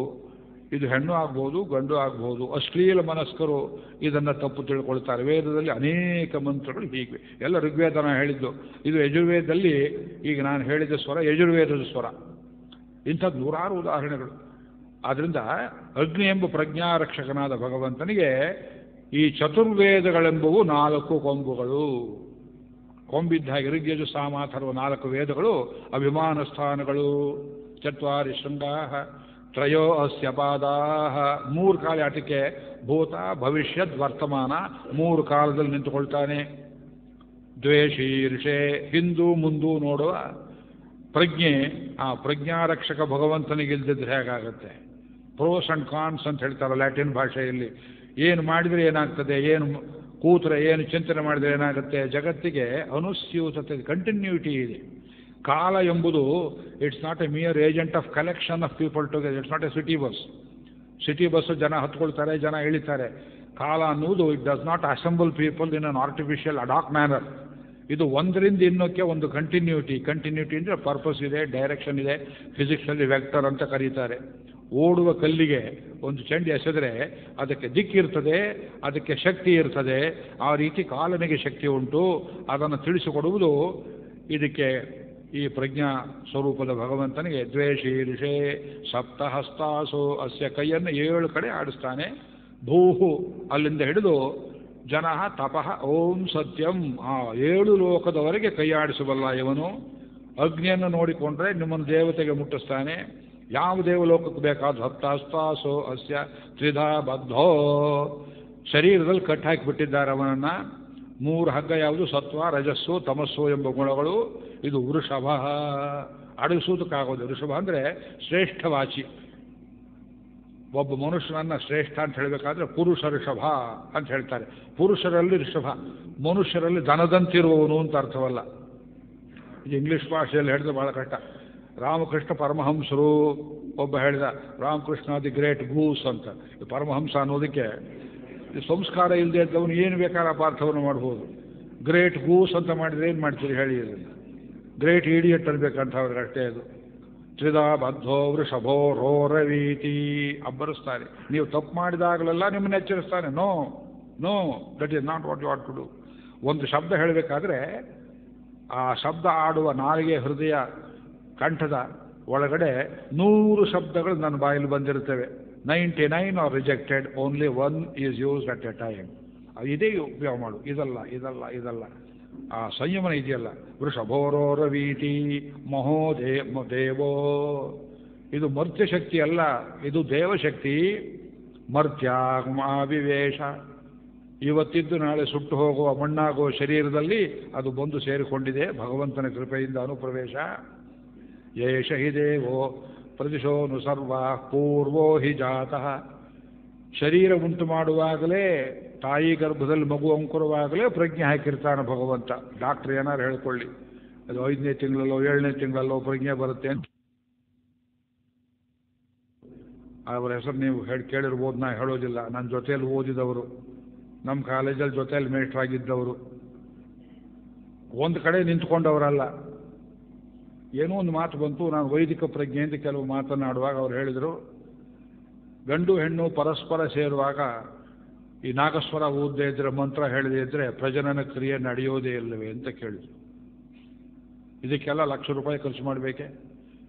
ಗಂಡು ಹೆಣ್ಣು ಪರಸ್ಪರ, ಇವನೇ ಗಂಡ ಇದೆ ಹೆಂಡತಿ ಅನ್ನೋದಕ್ಕೆ ಇವತ್ತು ಎಷ್ಟು ಲಕ್ಷ ಖರ್ಚು ಮಾಡ್ತಾರೆ ಮದುವೆಯಲ್ಲಿ ಭಾರತ ದೇಶದಲ್ಲಿ.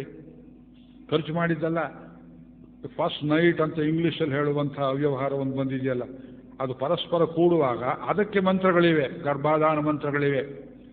ಆ ಮಂತ್ರಗಳನ್ನು ಹೇಳಿ ಆ ಹುಡುಗ ಹುಡುಗಿಗೆ ಅದು ಅರ್ಥ ತಿಳಿಯುವಂತೆ ಏರ್ಪಟ್ಟರೆ ಲೋಕವನ್ನು ಕಾಪಾಡುವ ಮಕ್ಕಳು ಹುಟ್ಟುತ್ತಾರೆ.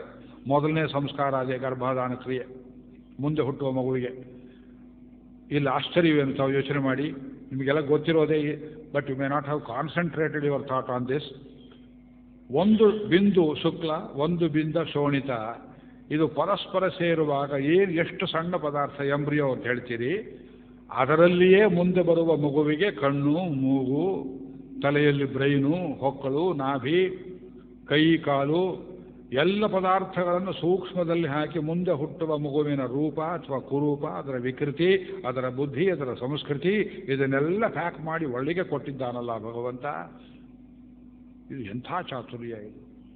ರಚನಾನುಪತ್ತೇ ಬ್ರಹ್ಮಸೂತ್ರದಲ್ಲಿ ವೇದವ್ಯಾಸರು ಎಲ್ಲ ಮುಟ್ಟಾಳ ಸಾಂಖ್ಯರೇ, ನೀನು ಜಡ ಪ್ರಕೃತಿ ಸೃಷ್ಟಿ ಮಾಡಿಬಿಡ್ತು ಅಂತ ಹೇಳ್ತೀಯಲ್ಲ, ಇಷ್ಟು ರಚನಾ ಕೌಶಲವನ್ನು ಜಡ ಪ್ರಕೃತಿ ಮಾಡುವುದಕ್ಕೆ ಬರ್ತದೆಯೇ ಅಂತ ಕೇಳ್ತಾರೆ. ನಮ್ಮಲ್ಲಿ ಮಾತ್ರ ಅಲ್ಲ, ಆಫ್ರಿಕಾದಲ್ಲಿ, ಆಸ್ಟ್ರೇಲಿಯಾದಲ್ಲಿ ಎಲ್ಲಿ ತೆಂಗಿನ ಮರ ಹುಟ್ಟಿದರೂ ತೆಂಗಿನಕಾಯಿ ಆಗುವುದು ಒಂದೇ ಪ್ರಕ್ರಿಯೆ. ಆಫ್ರಿಕಾದ ಸ್ತ್ರೀಯರು, ಭಾರತೀಯ ಸ್ತ್ರೀಯರು, ಐರೋಪ್ಯರು ಯಾರೇ ಇರಲಿ, ತಿಂಗಳಲ್ಲಿ 3 ದಿವಸ ಅವರು ರಜಸ್ವಲೆಯರಾಗಿ ಆಗ್ತಾರೆ. ಆಮೇಲೆ ಚಿಕ್ಕ ವಯಸ್ಸಿದ್ರೆ ಪತಿ ಸಂಯೋಗವಾದರೆ ಮಕ್ಕಳು ಉಂಟಾಗ್ತಾರೆ. ಒಂದೇ ರೀತಿಯಲ್ಲಿ ಸಂತಾನ ಉಂಟಾಗ್ತದೆ. ನಿಮಗೊಂದು ನನಗೊಂದಿಲ್ಲ. ಇದು ಧರ್ಮ. ಸಂತಾನ ಕ್ರಿಯೆ ಒಂದೇ ರೂಪದಲ್ಲಿ. ಹುಟ್ಟಿದವನಿಗೆ ಸಾವು. ಬಣ್ಣ ತೊಗಲಿಂದ ಕೆಂಪಿರ್ಬೋದು, ಕಪ್ಪಿರ್ಬೋದು, ನೀಲಿ ಇರ್ಬೋದು, ಹಳದಿ ಇರ್ಬೋದು, ಅದು ಅದಕ್ಕೆ ಅನುಗುಣವಾಗಿಯೇ ಬರ್ತದೆ. ನೀವು 3 ತಲೆಮಾರು ಆಸ್ಟ್ರೇಲಿಯಾದಲ್ಲಿಯೋ ಕೆನಡಾದಲ್ಲಿಯೋ ನಿಂತರೆ ನಿಮ್ಮ ಮಕ್ಕಳು ಮೈ ಬಣ್ಣ ಬೇರೆ ಆಗ್ತದೆ. ಅವರು ಬಂದಿಲ್ಲಿ ದಕ್ಷಿಣ ಭಾರತದಲ್ಲಿ ನಡೆಸಿ ಅವರು ಕಪ್ಪಾಗ್ತಾರೆ. ಇದು ಎಲ್ಲ ಒಂದು ಧರ್ಮದಲ್ಲಿ ಒಂದು ನಿಯತಿ ಅಂತ ಒಂದು ಕ್ರಮದಲ್ಲಿ ಏನು ನಡೀತದೆಯೋ ಹಾಗೆ ಅಗ್ನಿಯನ್ನು ಒಳಗಡೆ ಪ್ರತಿಯೊಬ್ಬರಲ್ಲಿದ್ದಾನೆ. ಅವನು ಗಂಧರ್ವನಾಗಿ ಮಾತನ್ನಾಡಿಸ್ತಾನೆ. ಅವನು ಸೋಮನಾಗಿ ವೈಟಾಲಿಟಿ, ಶರೀರದ ಶಕ್ತಿಯನ್ನು ಕೊಡ್ತಾನೆ. ಸೋಮ ಪ್ರಥಮೋ ವಿವಿಧೇ ಗಂಧರ್ವೋ ವಿವಿಧ ಉತ್ತರ ತೃತೀಯೋ ಅಗ್ನಿಷ್ಟೇ ಪತಿಸ್ತುರೀಯಸ್ತೆ ಮನುಷ್ಯಜಾ ಸೋಮೋ ದದದ್ಗಂಧರ್ವಾಯ ಗಂಧರ್ವೋ ದದದಗ್ನಯೇ. ಇದು ಕೈ ಹಿಡಿಯುವಾಗ, ಹೆಂಡತಿ ಕೈಯನ್ನು ಹಿಡಿಯುವಾಗ ಗಂಡನ ಕೈಯಲ್ಲಿ ಹೇಳಿಸ್ತಾರೆ ಪುರೋಹಿತರಿ ಮಂತ್ರವನ್ನು. ಅನೇಕರಿಗೆ ಗೊತ್ತಿಲ್ಲ ಅರ್ಥ. ಇದರ ಮೇಲಿನ ಅರ್ಥ ಅತ್ಯಂತ ಅಸಹನೀಯ, ಅಶ್ಲೀಲವಾಗಿ ಕಾಣುತ್ತೆ.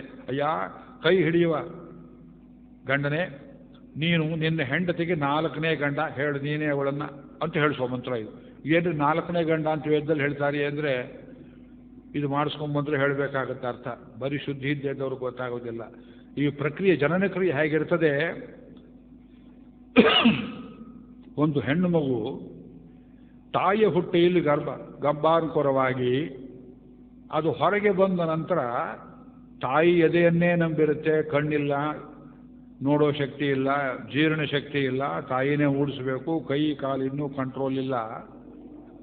ಸೋಮೋ ದದದ್ಗಂಧರ್ವಾಯ. ಆ ಹೊತ್ತಿನಲ್ಲಿ ಆ ಮಗುವಿಗೆ ಮೊದಲನೇ ಗಂಡ ಸೋಮ.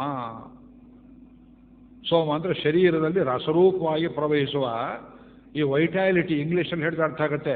ವೈಟಾಲಿಟಿ ಅನ್ನೋ ತತ್ವ ಏನಿದೆಯೋ, ಈ ಶರೀರದ ದಾರ್ಢ್ಯ, ರುಜುತ್ವ, ಈ ಶರೀರದ ಶಕ್ತಿ ಉಂಟಾಗುವ ಒಂದು ದೇವತಾಂಶ. ಅವನೇ ಮುಂದೆ ಬ್ರಾಹ್ಮಣರಿಗೆ ಬ್ರಹ್ಮಜ್ಞಾನವನ್ನು ಕೊಡ್ತಕ್ಕ ದಿವ್ಯ ಸೋಮನೂ ಆಗ್ತಾನೆ. ಇಲ್ಲಿಂದ ಅಲ್ಲಿಗೆ ಹೋಗೋದಕ್ಕೆ ನಮಗೆ ಸೋಮನೇ ಮೊದಲನೇ ದೈವ. ಸೋಮ ಏವ ನೋ ರಾಜೇತ್ಯಾಹುರ್ ಬ್ರಾಹ್ಮಣಿ ಪ್ರಜಾ ವಿವೃತ್ತ ಚಕ್ರ ಆಸೀನಾಸ್ತೀರೇಣ ಯಮುನೇತವ. ಸೀಮಂತೋನ್ಮಯನ ಕ್ರಮದಲ್ಲಿ ಈ ಮಂತ್ರವನ್ನು ಹೇಳ್ತೇವೆ. ಬ್ರಾಹ್ಮಣರು ಸೋಮಯಾಗವನ್ನು ಮಾಡದೆ ಸಾಯಬಾರದು. ಋಗ್ವೇದದಲ್ಲಿ 9ನೇ ಮಂಡಲ ಪೂರ್ತಿ ಸೋಮಮಂಡಲ, ಒಂದು ಇಡೀ ಮಂಡಲ ಸೋಮಮಂಡಲ. ನನಗೆ ಸೌಮ್ಯ ಮಾಡೋಕ್ಕಾಗದಿದ್ದರೆ ನನ್ನ ಮಗನಿಗೆ ಹೇಳಬೇಕು, ನಾನಂತೂ ಮಾಡಲಿಲ್ಲ, ಮಗು ನೀನಾದರೂ ಸೋಮಯಾಗವನ್ನು ಮಾಡು. ದಶಪೂರ್ವೇ ದಶಾಪರೆ, 10 ತಲೆಮರೆ ಹಿಂದೆ 10 ತಲೆಮರೆ ಮುಂದೆ ಬಂದವರು ಪರಮಾತ್ಮನನ್ನು ಸೇರ್ತಾರಪ್ಪ. ಆ ಸೋಮ ಸೋಮ ಅಂತ ಹೇಳ್ತೇವೆ. ಅದು ಸೋಮನೇ ನಮಗೆ ದೇವತೆ. ಬ್ರಾಹ್ಮಣರಿಗೆ ಸೋಮದೇವತೆ, ವೈಶ್ಯರಿಗೆ ಮರುದ್ದೇವತೆ, ಒಂದೊಂದು ಕುಲಕ್ಕೆ ಒಂದೊಂದು ದೇವತೆ ಹೇಳ್ತಾರೆ. ಈ ವರ್ಗೀಕರಣದಲ್ಲಿ ಒಂದು ಪ್ಯಾಟ್ರನ್ ಇದೆ, ಇಟ್ಸ್ ನಾಟ್ ಇಡಿಯಸಿ. ಆದ್ದರಿಂದ ಸೋಮ ಎಂಬುವ ದೇವತೆ ಮಗುವನ್ನು, ಹೆಣ್ಣು ಮಗುವನ್ನು ಕೈ ಹಿಡಿದ್ರೆ ಮಗು ದಷ್ಟಪುಷ್ಟವಾಗಿ ಬೆಳೆಯುತ್ತೆ, ಆಮೇಲೆ ಎದ್ದು ನಿಂತುಕೊಳ್ಳುತ್ತೆ, ಆಮೇಲೆ ನಡೆಯೋಕ್ಕಾಗತ್ತೆ. ಇದು ಮೊದಲನೇ ಗಂಡ ಸೋಮ. ಅವನು ಪರಿಗ್ರಹಿಸಬೇಕು. ಪರಿಗ್ರಹಿಸುವ ಅಂದರೆ ಹಿಡಿಯುವುದು. ಇದು ಗಂಡ ಹೆಂಡತಿ ಅಂದರೆ ಪ್ರಜನನ ಕ್ರಿಯೆಯಲ್ಲಿ ಹೇಳ್ತಿಲ್ಲ, ವೆಡ್ಡಿಂಗ್ ಅಂತ ಹೇಳ್ತೇವೆ. I am wedded to the Veda ಅಂದರೆ ಏನರ್ಥ? ಇಂಗ್ಲೀಷ್ ಬಲ್ಲವ್ರಿಗೆ ಗೊತ್ತಾಗುತ್ತೆ. I am wedded to the Veda, ವೇದಕ್ಕೆ ನಾನು ಗಂಡ ಅಂದರೆ ಏನರ್ಥ? ಆ ಮೈಥುನ ಮಾಡ್ತೀನಿ ಅಂತ ಅರ್ಥವಲ್ಲ. ಇದು ಸಾಂಕೇತಿಕವಾದ ಭಾಷೆ. ಸೋಮೋದದ್ಗಂಧರ್ವಾಯ, ಎರಡನೇ ದೇವತೆ ಗಂಧರ್ವ. ಗಂಧರ್ವ ಗಾಂಧಾರ ಯತಿ, ಭೂಮಿಯನ್ನು ಎತ್ತಿ ಹಿಡಿಯೋನು. ಯಾವುದು ಅಂದರೆ ಅದು ವಾಕ್ ತತ್ವ. ಗಂಧರ್ವರು ಹಾಡ್ತಾರೆ, ಅಪ್ಸರೆಯರು ಕುಣಿತಾರೆ, ಕೇಳಿದ್ದೀರಿ, ಜಯಾಜಮಂತ್ರದಲ್ಲಿ ಬರುತ್ತೆ. ಇದು ಹೇಳೋಕೆ ಕೈಮಿಲ್ಲ ನನಗೆ. ಗಂಧರ್ವ ತತ್ವ ಒಲಿಯದೇ ಇದ್ದರೆ ವಾಕ್ ಶಕ್ತಿ ಬರೋದಿಲ್ಲ. ವಾಚೀಮ ವಿಶ್ವ ಭುವನಾನಿ ಸರ್ವಾ, ಲೋಕ ನಿಂತಿರುವುದೇ ವಾಕಿನಲ್ಲಿ. ದೇವೀಂ ವಾಚಮ ಜನಯಂತ ದೇವಾ ತಾಂ ವಿಶ್ವರೂಪ ಪಶವೋ ವದಂತಿ. ಸಾನೋ ಮಂದ್ರೇಶಮೂರ್ಜಂದಧಾನ ಧೇನುರ್ವಾಗ ಉಪಸುಷ್ಟತೈತು. ಧೇನು, ವಾಗ್ಧೇನು ಅಂದರು. ವಾಕ್ಶಕ್ತಿ ಒಬ್ಬರಿಗಿದ್ದಾಗ ಇನ್ನೊಬ್ಬರಿಗಿಲ್ಲ. ಒಬ್ಬರು ಬೃಹಸ್ಪತಿ ಅಂತ ಮಾತನಾಡ್ತಾರೆ, ಇನ್ನೊಬ್ಬರು ಬರ್ಕೊಂಡಿದ್ದದನ್ನೇ ಸರಿಯಾಗಿ ಓದೋಕೆ ಬರೋದಿಲ್ಲ. ಏನು ಬರ್ಕೊಂಡಿದ್ದೇವೆ ಅಂತ ಅವರಿಗೆ ಗೊತ್ತಾಗೋದಿಲ್ಲ. ಯಾಕೆಂದರೆ ಗಂಧರ್ವ ಅವರಿಗೆ ಒಲಿದಿಲ್ಲ. ಅದು ಒಲಿಯುವುದರ ಪರಾಕಾಷ್ಠೆ ಯಾವುದು? ಸಂಗೀತ. ವಾಕ್ಶಕ್ತಿ ಎನ್ನುವುದು ಗಾನ ವಿಶೇಷದಲ್ಲಿ ಭಗವಂತನನ್ನು ಆರಾಧನೆ ಮಾಡೋಕ್ಕೆ ಉಪಯೋಗವಾದರೆ ಅದು ಗಂಧರ್ವ ಶಕ್ತಿ. ಮಗುವಿಗೆ ಈ 2ನೇ ವರ್ಷದಲ್ಲಿ ಮಾತನಾಡುವ ಶಕ್ತಿ ಏನು ಬರ್ತದೆ, ಕೆಲವು ಮಕ್ಕಳಿಗೆ 1 ವರ್ಷದ ಕೊನೆಯಲ್ಲೇ ಬರ್ಬೋದು, ಕೆಲವರಿಗೆ 2 ವರ್ಷ ಆಗ್ಬೋದು, ಕೆಲವು ಮಕ್ಕಳಿಗೆ 4 ವರ್ಷ ಆದರೂ ಮಾತು ಬರದೇ ಹೋಗ್ತದೆ. ಇದು ಬರೀ ಅವರ ವಂಶದ ಜೀನ್ಸ್ ಅಂತ ತಿಳ್ಕೋಬೇಡಿ. ದೇವರಲ್ಲಿ ಭಕ್ತಿ ಇರಬೇಕು, ವೇದಗಳನ್ನು ಕೇಳ್ತಾ ಇರಬೇಕು ಮನೆಯಲ್ಲಿ. ಆ ವೇದಾಕ್ಷರಗಳು ಕೇಳ್ತಾ ಇದ್ದರೆ ಮಗುವಿಗೆ 7ನೇ ತಿಂಗಳಲ್ಲಿ ತಾಯಿ ಹೊಟ್ಟೆಯಲ್ಲಿರುವಾಗ ವೀಣೆಯ ಮೇಲೆ ಆ ವೇದಗಳನ್ನು ನುಡಿಸಿ ಕೇಳಿಸಿದರೆ ಮಕ್ಕಳಿಗೆ ವಾಕ್ಶಕ್ತಿ ತುಂಬ ಚೆನ್ನಾಗಿ ಬರ್ತದೆ. ಇದೆಲ್ಲ ಅನುಭವದಲ್ಲಿರುವ ವಿಷಯ. ಅದಕ್ಕೆ ಸೀಮಂತ ಮಾಡುವಾಗ ವೀಣಾ ಗಾಯಕರನ್ನು ಕರೆಸಿ ಕೆಲವು ವೇದ ಮಂತ್ರಗಳನ್ನು ವೇದದಲ್ಲಿ ಹೇಳಿಸಿ ತೋರಿಸ್ತಾರೆ. ಇದೆಲ್ಲ ದಡ್ಡರು ಮಾಡಿದ ಕೆಲಸ ಅಲ್ಲ, ಅದು ಗಂಧರ್ವ ತತ್ವ. ಆ ಗಂಧರ್ವ ತತ್ವ ಬಂದ ಮೇಲೆ 2ನೇ ಗಂಡ ಸೋಮೋ ದದದ್ ಗಂಧರ್ವಾಯ ಗಂಧರ್ವೋ ದದದ್ ಅಗ್ನಯೇ. 3ನೇ ಗಂಡ ಅಗ್ನಿ. ಇವನು ಯಾವಾಗ ಬರ್ತಾನೆ ಅಂದರೆ ಈ ಮಗು, ಹೆಣ್ಣು ಮಗು ಋತುಮತಿ ಆಗುವಾಗ. ಅಲ್ಲಿವರೆಗೆ ಏನು ಗಂಡು ಹೆಣ್ಣು ವ್ಯತ್ಯಾಸ ಗೊತ್ತಿರೋದಿಲ್ಲ, ಲಿಂಗಭೇದ ಗೊತ್ತಿರೋದಿಲ್ಲ. ಅದು ಗೊತ್ತಾದ ಮೇಲೆ, ಧ್ವನಿ ಒಡೆದ ಮೇಲೆ, ಲಜ್ಜೆ ಎಂಬುದು ಅಂಕುರವಾದ ಮೇಲೆ ನಾನು ಹೇಗಿರಬೇಕು, ಸಂಸಾರಕ್ಕೆ ಯೋಗ್ಯಳು ಅಂತ ಈ ಪ್ರಜ್ಞಾ ವಿಶೇಷವನ್ನು ತಿಳಿಸಿಕೊಡುವ ಭಗವಂತನ ರೂಪಕ್ಕೆ ಅಗ್ನಿ ಎಂಬುದಾಗಿ ಹೆಸರು. ಆದ್ದರಿಂದ ಗಂಡನ ಕೈಲಿ ಹೇಳಿಸ್ತಾರೆ, ನೋಡಮ್ಮ ನಿನಗೆ 2-3 ಜನ ಗಂಡಂದರಾಗಿದ್ದಾರೆ. ಸೋಮ ಅನುಭವಿಸಿದ ಮೇಲೆ ಆ ಹುಡುಗಿಯನ್ನ ಗಂಧರ್ವನು ಕೊಡ್ತಾರಂತೆ, ನಿನ್ನದು ಹ್ಯಾಂಡ್ ಓವರ್. ಗಂಧರ್ವೋ ದದದ್ ಅಗ್ನಯೇ. ಆಯ್ತು. ಆಮೇಲೆ ಪತಿಸ್ತುರೀಯಷ್ಟೇ ಮನುಷ್ಯಜ. ಒಂದು ಹೆಣ್ಣು ಮಗು ಈ 3 ಪ್ರಕ್ರಿಯೆಗಳಲ್ಲಿ ನುಗ್ಗದೆಯೇ ಇದ್ದರೆ ಪತಿಯ ಭೋಗಕ್ಕೆ, ಸಂಭೋಗಕ್ಕೆ ಅವಳು ಹೇಗೆ ಉಪಯೋಗಕ್ಕೆ ಬರ್ತಾಳೆ ಯೋಚನೆ ಮಾಡಿ. ಆದ್ದರಿಂದ ಶರೀರದಲ್ಲಿ ನಡುವ ದೈವೀ ವ್ಯಾಪಾರವನ್ನು ದಿವ್ಯ ಕಂಗಳಿಂದ ಮಹರ್ಷಿಗಳು ಕಂಡು ಅಲ್ಲಿ ದೇವತೆಗಳನ್ನು ಗುರುತಿಸಿ ಇವಳು ಚೆನ್ನಾಗಿರಲಿ ಎಂಬುದಾಗಿ ಮುಂದೆ ಆಕೆಯ ಶುಭ ಶೋಭನ ಪ್ರತಿ ಒಂದರಲ್ಲಿ ವೈದಿಕ ಕ್ರಿಯೆಯಿಂದ ಸಂಸ್ಕಾರ ಮಾಡುವಂಥ ದಿವ್ಯವಾದ ಪದ್ಧತಿ. ಆದ್ದರಿಂದ ಇದಕ್ಕೆಲ್ಲ ಅರ್ಥವಿದೆ ಅನ್ನೋದಕ್ಕೋಸ್ಕರ ಸ್ವಲ್ಪ ನಿಮಗೆ ರುಚಿ ತೋರಿಸಿದ್ದೇನೆ. ಇದು ಬರೀ ಹುಂಕಾರ ಇದ್ದ ಹಾಗೆ, ಬೆದರಿಕೆ. ವೇದದಲ್ಲಿ ಅರ್ಥ ಇದೆ, ಅರ್ಥ ಇಲ್ಲ ಅಂತ ಹೇಳಬೇಡಿ ಅನ್ನೋದಕ್ಕೆ. ಏನಾಯಿತು ನಿಮಗೆ? Probably you are all dazed. ಏನೂ ಇದೆ, ಏನೋ ಹೇಳ್ತಿದ್ದಾರೆ. ಇವರು ಮೂರ್ಖರಂತೂ ಅಲ್ಲ, ನಿಮಗೆ ಅನಿಸಿರಬೇಕು. ಈಗ ಇವತ್ತಿನ ಪ್ರವಚನಕ್ಕೆ ಬರ್ತೇನೆ. ಋಷಿಗಳಂದರೆ ಯಾರು? ಋಷಿಗಳ ಬಗೆಗೆ ನಾವೆಲ್ಲರೂ ಕೆಲವು ಮಾತುಗಳನ್ನು ಕೇಳಿದ್ದೇವೆ.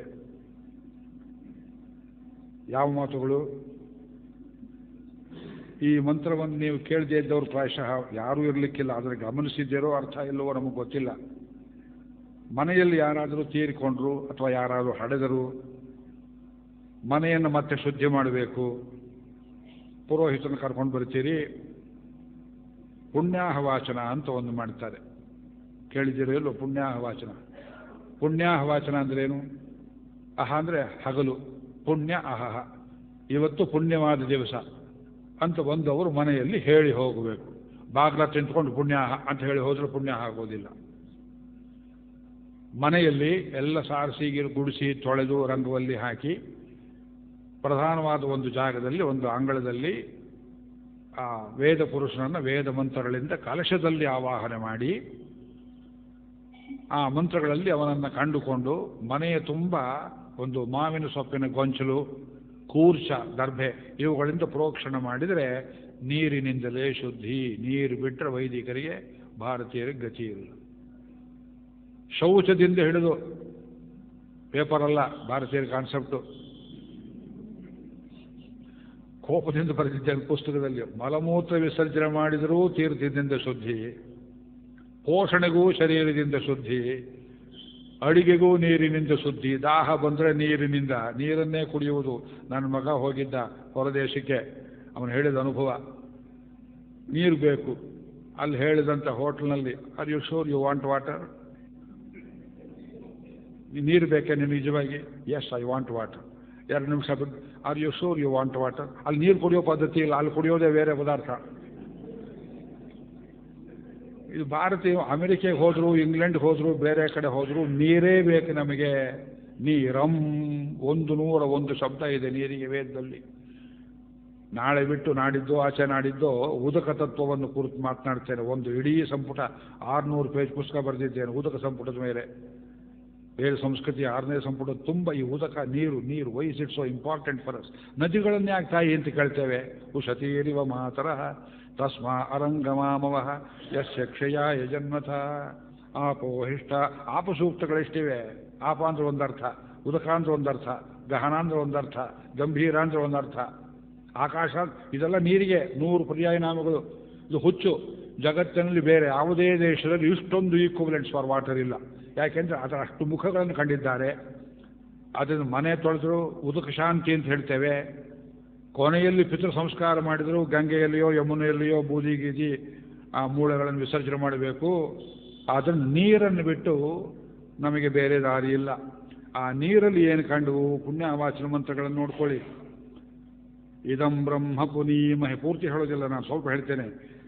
ಇದಂ ಬ್ರಹ್ಮ ಪುನೀಮಹೇ ಯಃ ಪಾವಮಾನೀರಧ್ಯೇತಿ. ಈ ಮಂತ್ರಗಳಿಗೆ ಪಾವಮಾನಿ ಮಂತ್ರಗಳು ಅಂತ ಹೆಸರು.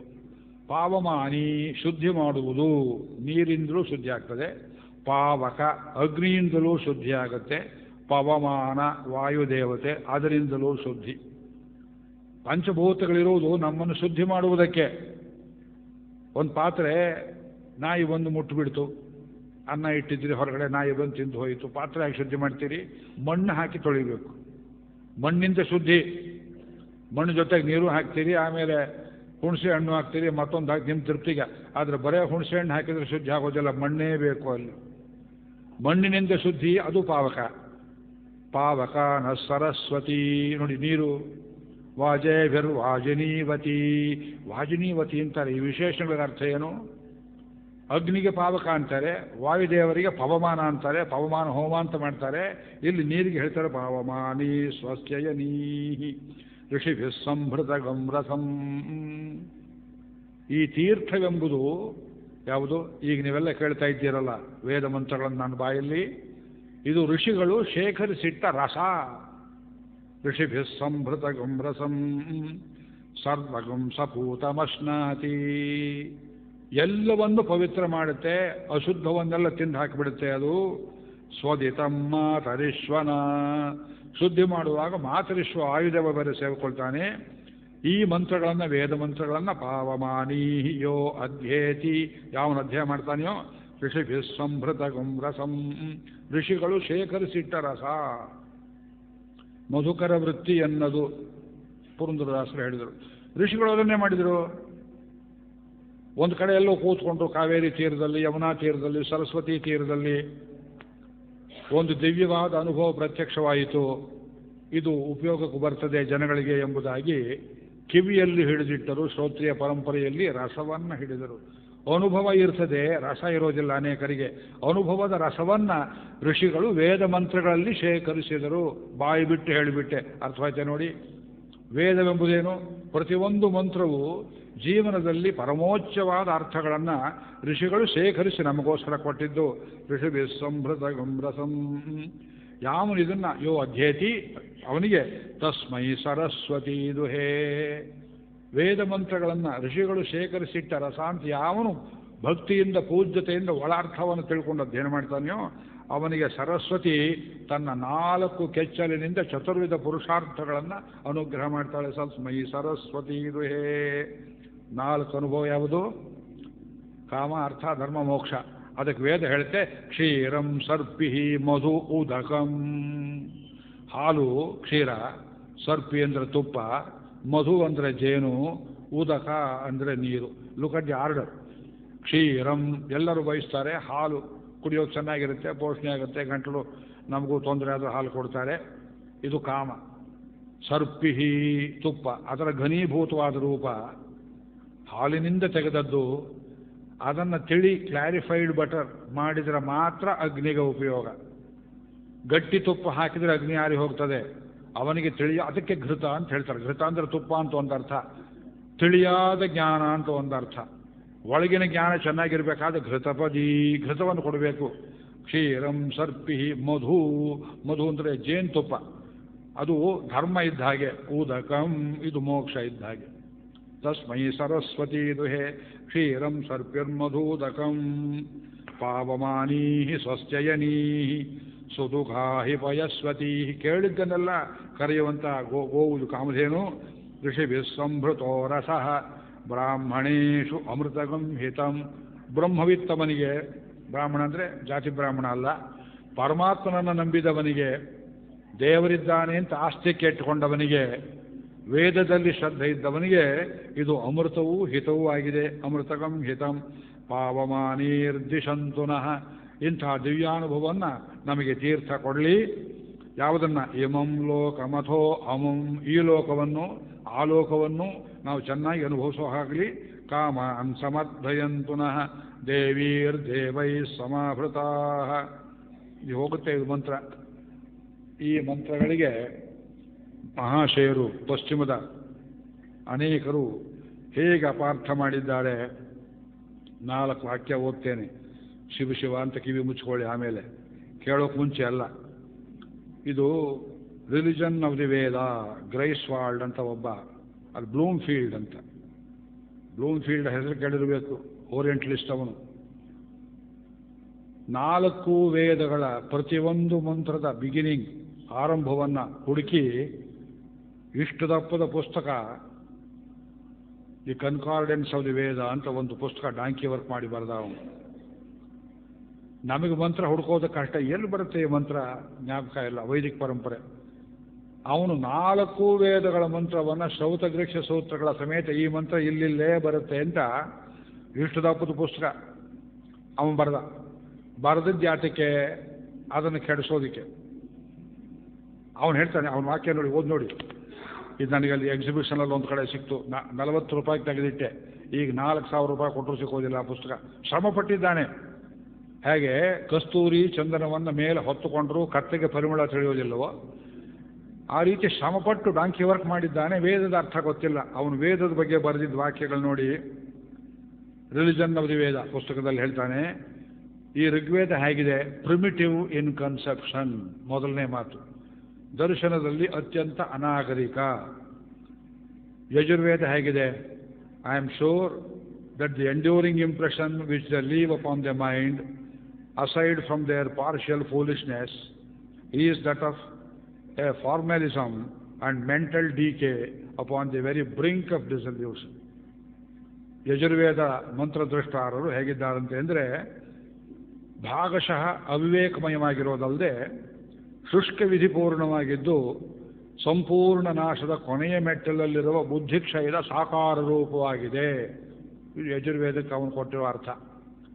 ಹಾಗಿದ್ರೆ ಸಾಮವೇದ ಹೇಗಿದೆ ಅಂತ ಕೇಳಿದ್ರೆ, the Samaveda is devoted A good deal to the worship of Indra, a blustering braggart god who has to befuddle himself with Soma in order to get the necessary courage to slay the demons.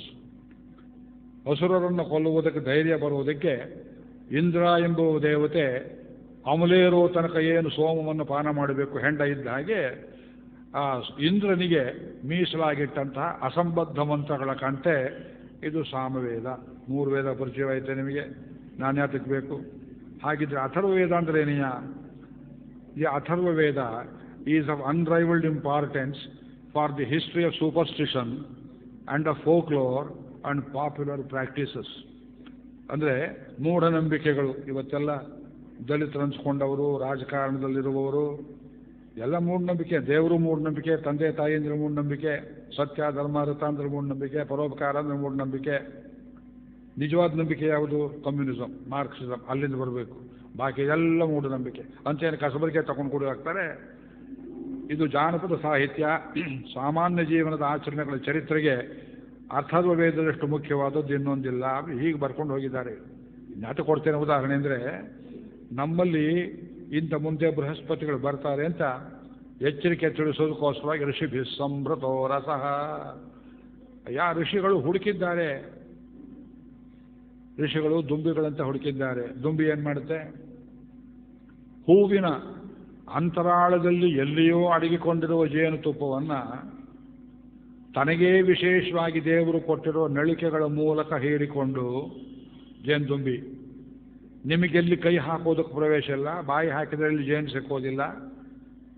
ಆ ಹೂವಿನ ಅಂದವನ್ನು ನೀವೇನು ಕೆಡಿಸ್ತೀರಿ ಮುಟ್ಟಿದರೆ, ಆ ಹೂವಿನ ಅಂದವನ್ನು ಕೊಂಚವೂ ಕೆಡಿಸದಂತೆ ದಿನದಿನವೂ ಅಲ್ಲಿ ಶೇಖರಿತವಾಗುವ ಆ ಜೇನನ್ನು ನಮಗೆ ನಿಮಗೆ ಸಾಧ್ಯವಾಗದೇ ಇರುವ ನಳಿಕೆಗಳ ಮೂಲಕ ಹೇರಿಕೊಂಡು ಒಂದು ಗೂಡಿನಲ್ಲಿ ಶೇಖರಿಸಿ ತಾನೊಂದೇ ಅನುಭವಿಸದೆ, ಒಂದು ಹುಣ್ಣಿಮೆ ದಿವಸ ನೋಡಿ ನೀತಿ ಇಟ್ಟಿದ್ದಾನೆ ಭಗವಂತ, ಜೇನುಗೂಡಲ್ಲಿದ್ದರು ಹುಣ್ಣಿಮೆ ದಿವಸ ಮಾತ್ರ ಜೇನು ಆ ಗೂಡನ್ನು ದುಂಬಿಗಳು ಪರಸ್ಪರ ಹಂಚಿಕೊಂಡು ಕಚ್ಚಿದರೆ ಮನುಷ್ಯನಿಗೆ ಎಷ್ಟು ತೊಂದರೆ ಮಾಡುತ್ತೆ.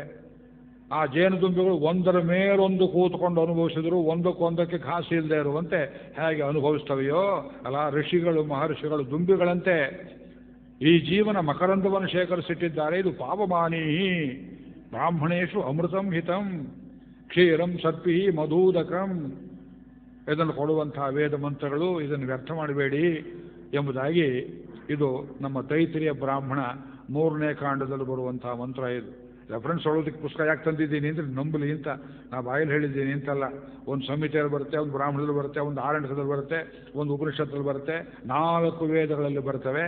Uniformly this is the consciousness our elders have given us. ನಮ್ಮ ವೈದಿಕರು ಪೂರ್ವಿಕರು ಕೊಟ್ಟಿದ್ದಾರೆ.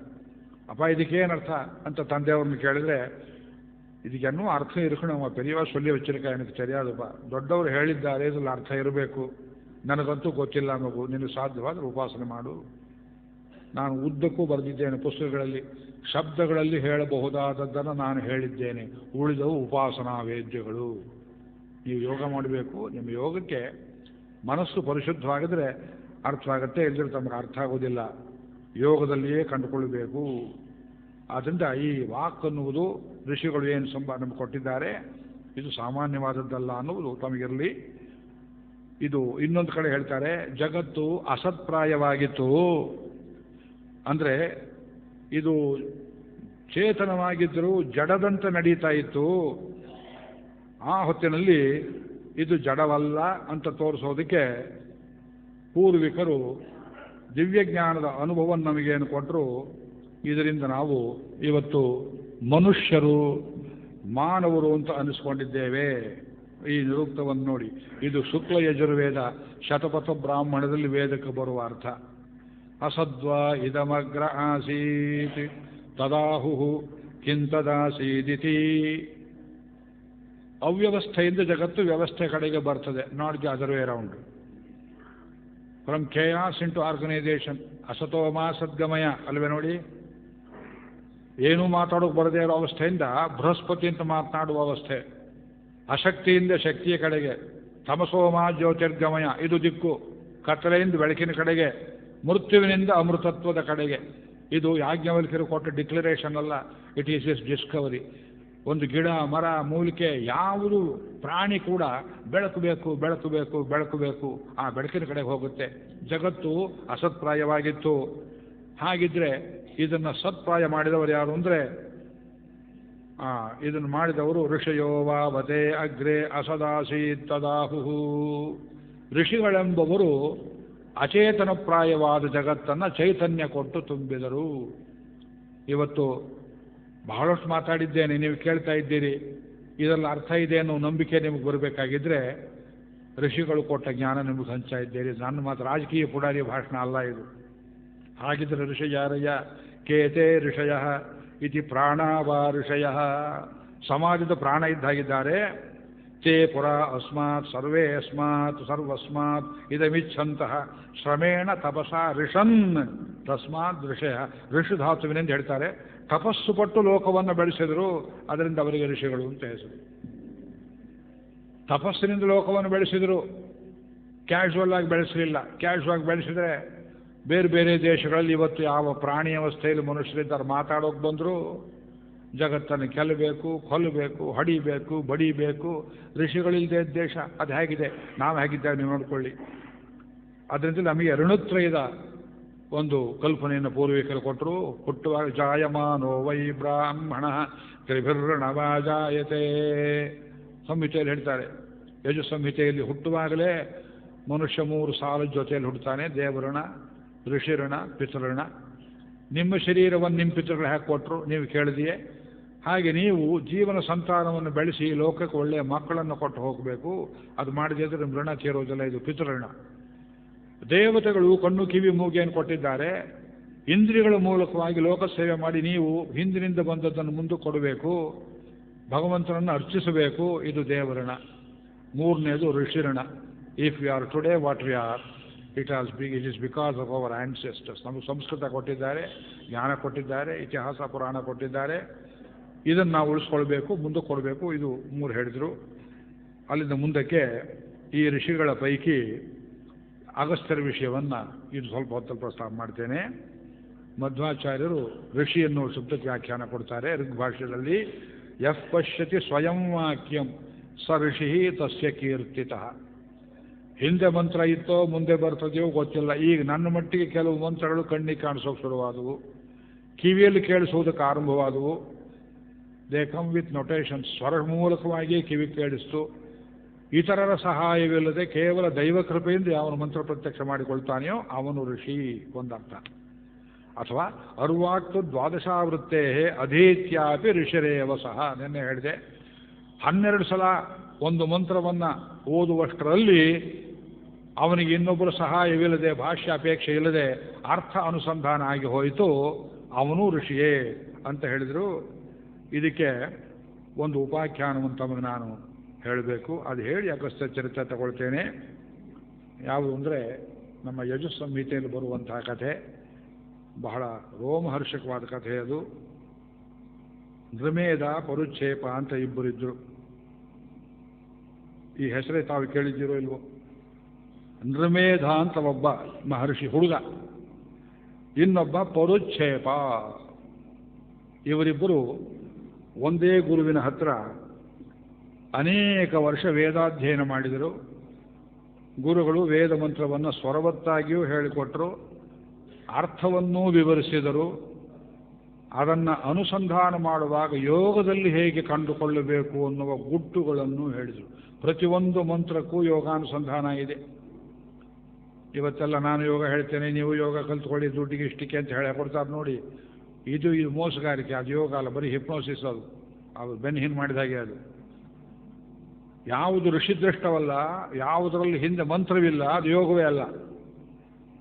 ಆದ್ರೇನಾಯಿತು, ಈ ಹುಡುಗರಿಬ್ಬರಿಗೆ, ಇವರಿಬ್ಬರಲ್ಲಿ ಯಾರು ನಿಜವಾಗಿ ಈ ಋಷಿತ್ವವನ್ನು ಸಂಪಾದನೆ ಮಾಡಿದ್ದೇವೆ ನೋಡೋಣ ಅಂತ ಅವರಿಬ್ಬರಲ್ಲೇ ಒಂದು ದಿವಸ ಸ್ಪರ್ಧೆ ಏರ್ಪಟ್ಟಿತು.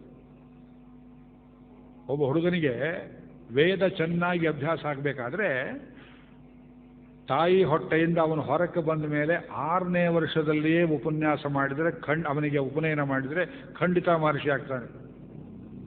ಗರ್ಭಾಷ್ಟಮ, ಹೊಟ್ಟೆಯಲ್ಲಿಯೇ ತಾಯಿ ಗರ್ಭದಲ್ಲಿಯೇ 1 ವರ್ಷ, ಹೊರಕ್ಕೆ ಬಂದ ಮೇಲೆ ಒಂದು 7 ವರ್ಷ, 7 1 8, ಆ 8ನೇ ವರ್ಷದಲ್ಲಿ ಮಾಡಿದರೆ ತಕ್ಕ ಮಟ್ಟಿಗೆ ಒಳ್ಳೆಯ ಬ್ರಾಹ್ಮಣನಾಗ್ತಾನೆ. 16 ವರ್ಷಕ್ಕೆ ಮೇಲೆ 25ನೇ ವರ್ಷದಲ್ಲಿ ನಾಳೆ ಮದುವೆ ಇವತ್ತು ಮುಂಜಿ ಅಂತ ಮಾಡಿದರೆ ಖಂಡಿತ ದುರ್ಬ್ರಾಹ್ಮಣನಾಗ್ತಾನೆ, ಶೂದ್ರಾಗ್ತಾನೆ, ಚಂಡಾಳಾಗ್ತಾನೆ. 16 ವರ್ಷ ಲಿಮಿಟೇಷನ್. ಆ ಷೋಡಶಾತ್ 16 ವರ್ಷ ಮುಗಿದ ಮೇಲೆ ಉಪನಯನ ಮಾಡಿದ್ರು ಅಷ್ಟೇ, ಬಿಟ್ಟರು ಅಷ್ಟೇ.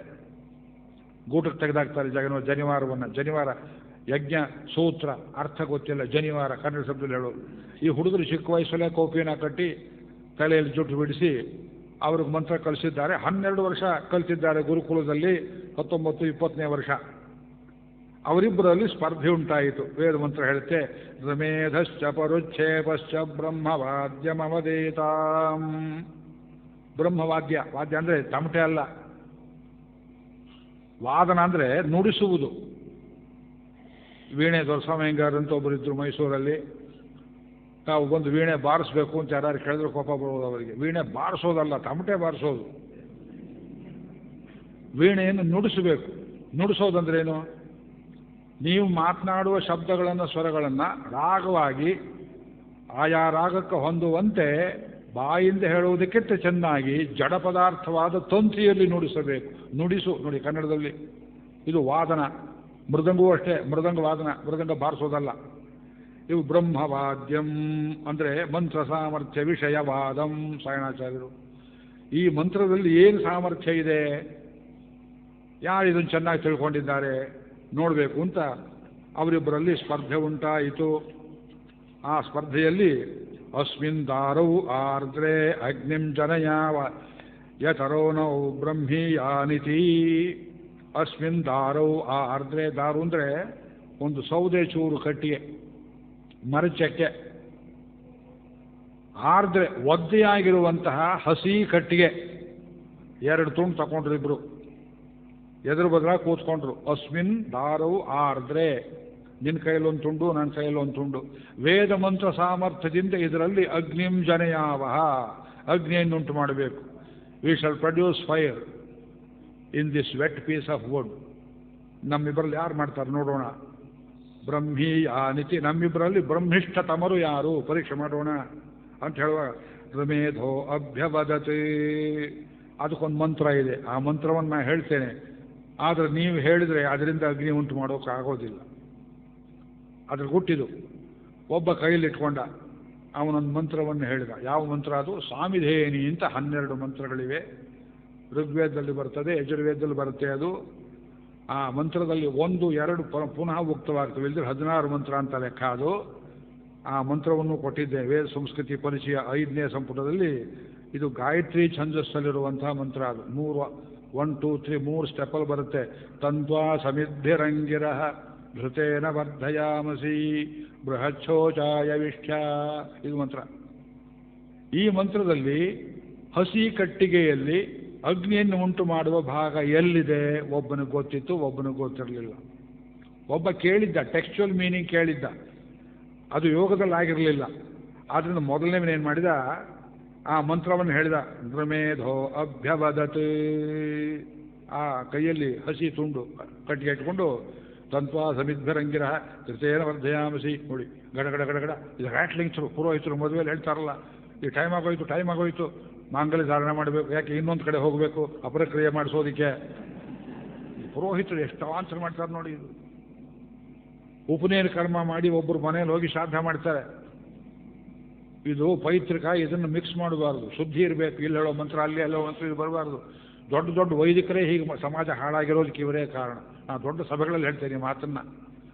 ಅದನ್ನು ಹೇಳುವಾಗ ಇದು ಸಂಗೀತ, ತ್ಯಾಗರಾಜರ ಕೀರ್ತನೆ. ಇಫ್ ಯು ರ್ಯಾಟ್ಲ್ ಥ್ರೂ ಏನು ಅನುಭವ ಬರುತ್ತೆ ನಿಮಗದು? ಹಿತವು ಮಾಟಲೆಂತೋ ಭಾಗಪಲ್ಕಿತೀವಿ, ಹತಮು ಚೇಸಿತೀವಿ. ಅದನ್ನು ಮುದುರೆ ಮಣಿಯಯ್ಯರ ಪರಂಪರೆಯವರು, ಟಿ ವಿ ಶಂಕರನಾರಾಯಣ ಅಂತವರು ಅದಕ್ಕೆ ನೆರವಲ್ ಮಾಡಿ ಸ್ವರಪ್ರಸ್ತಾರ ಹಾಕಿದರೆ, ಹಿತವು ಮಾಟಲೆಂತೋ ಭಾಗ.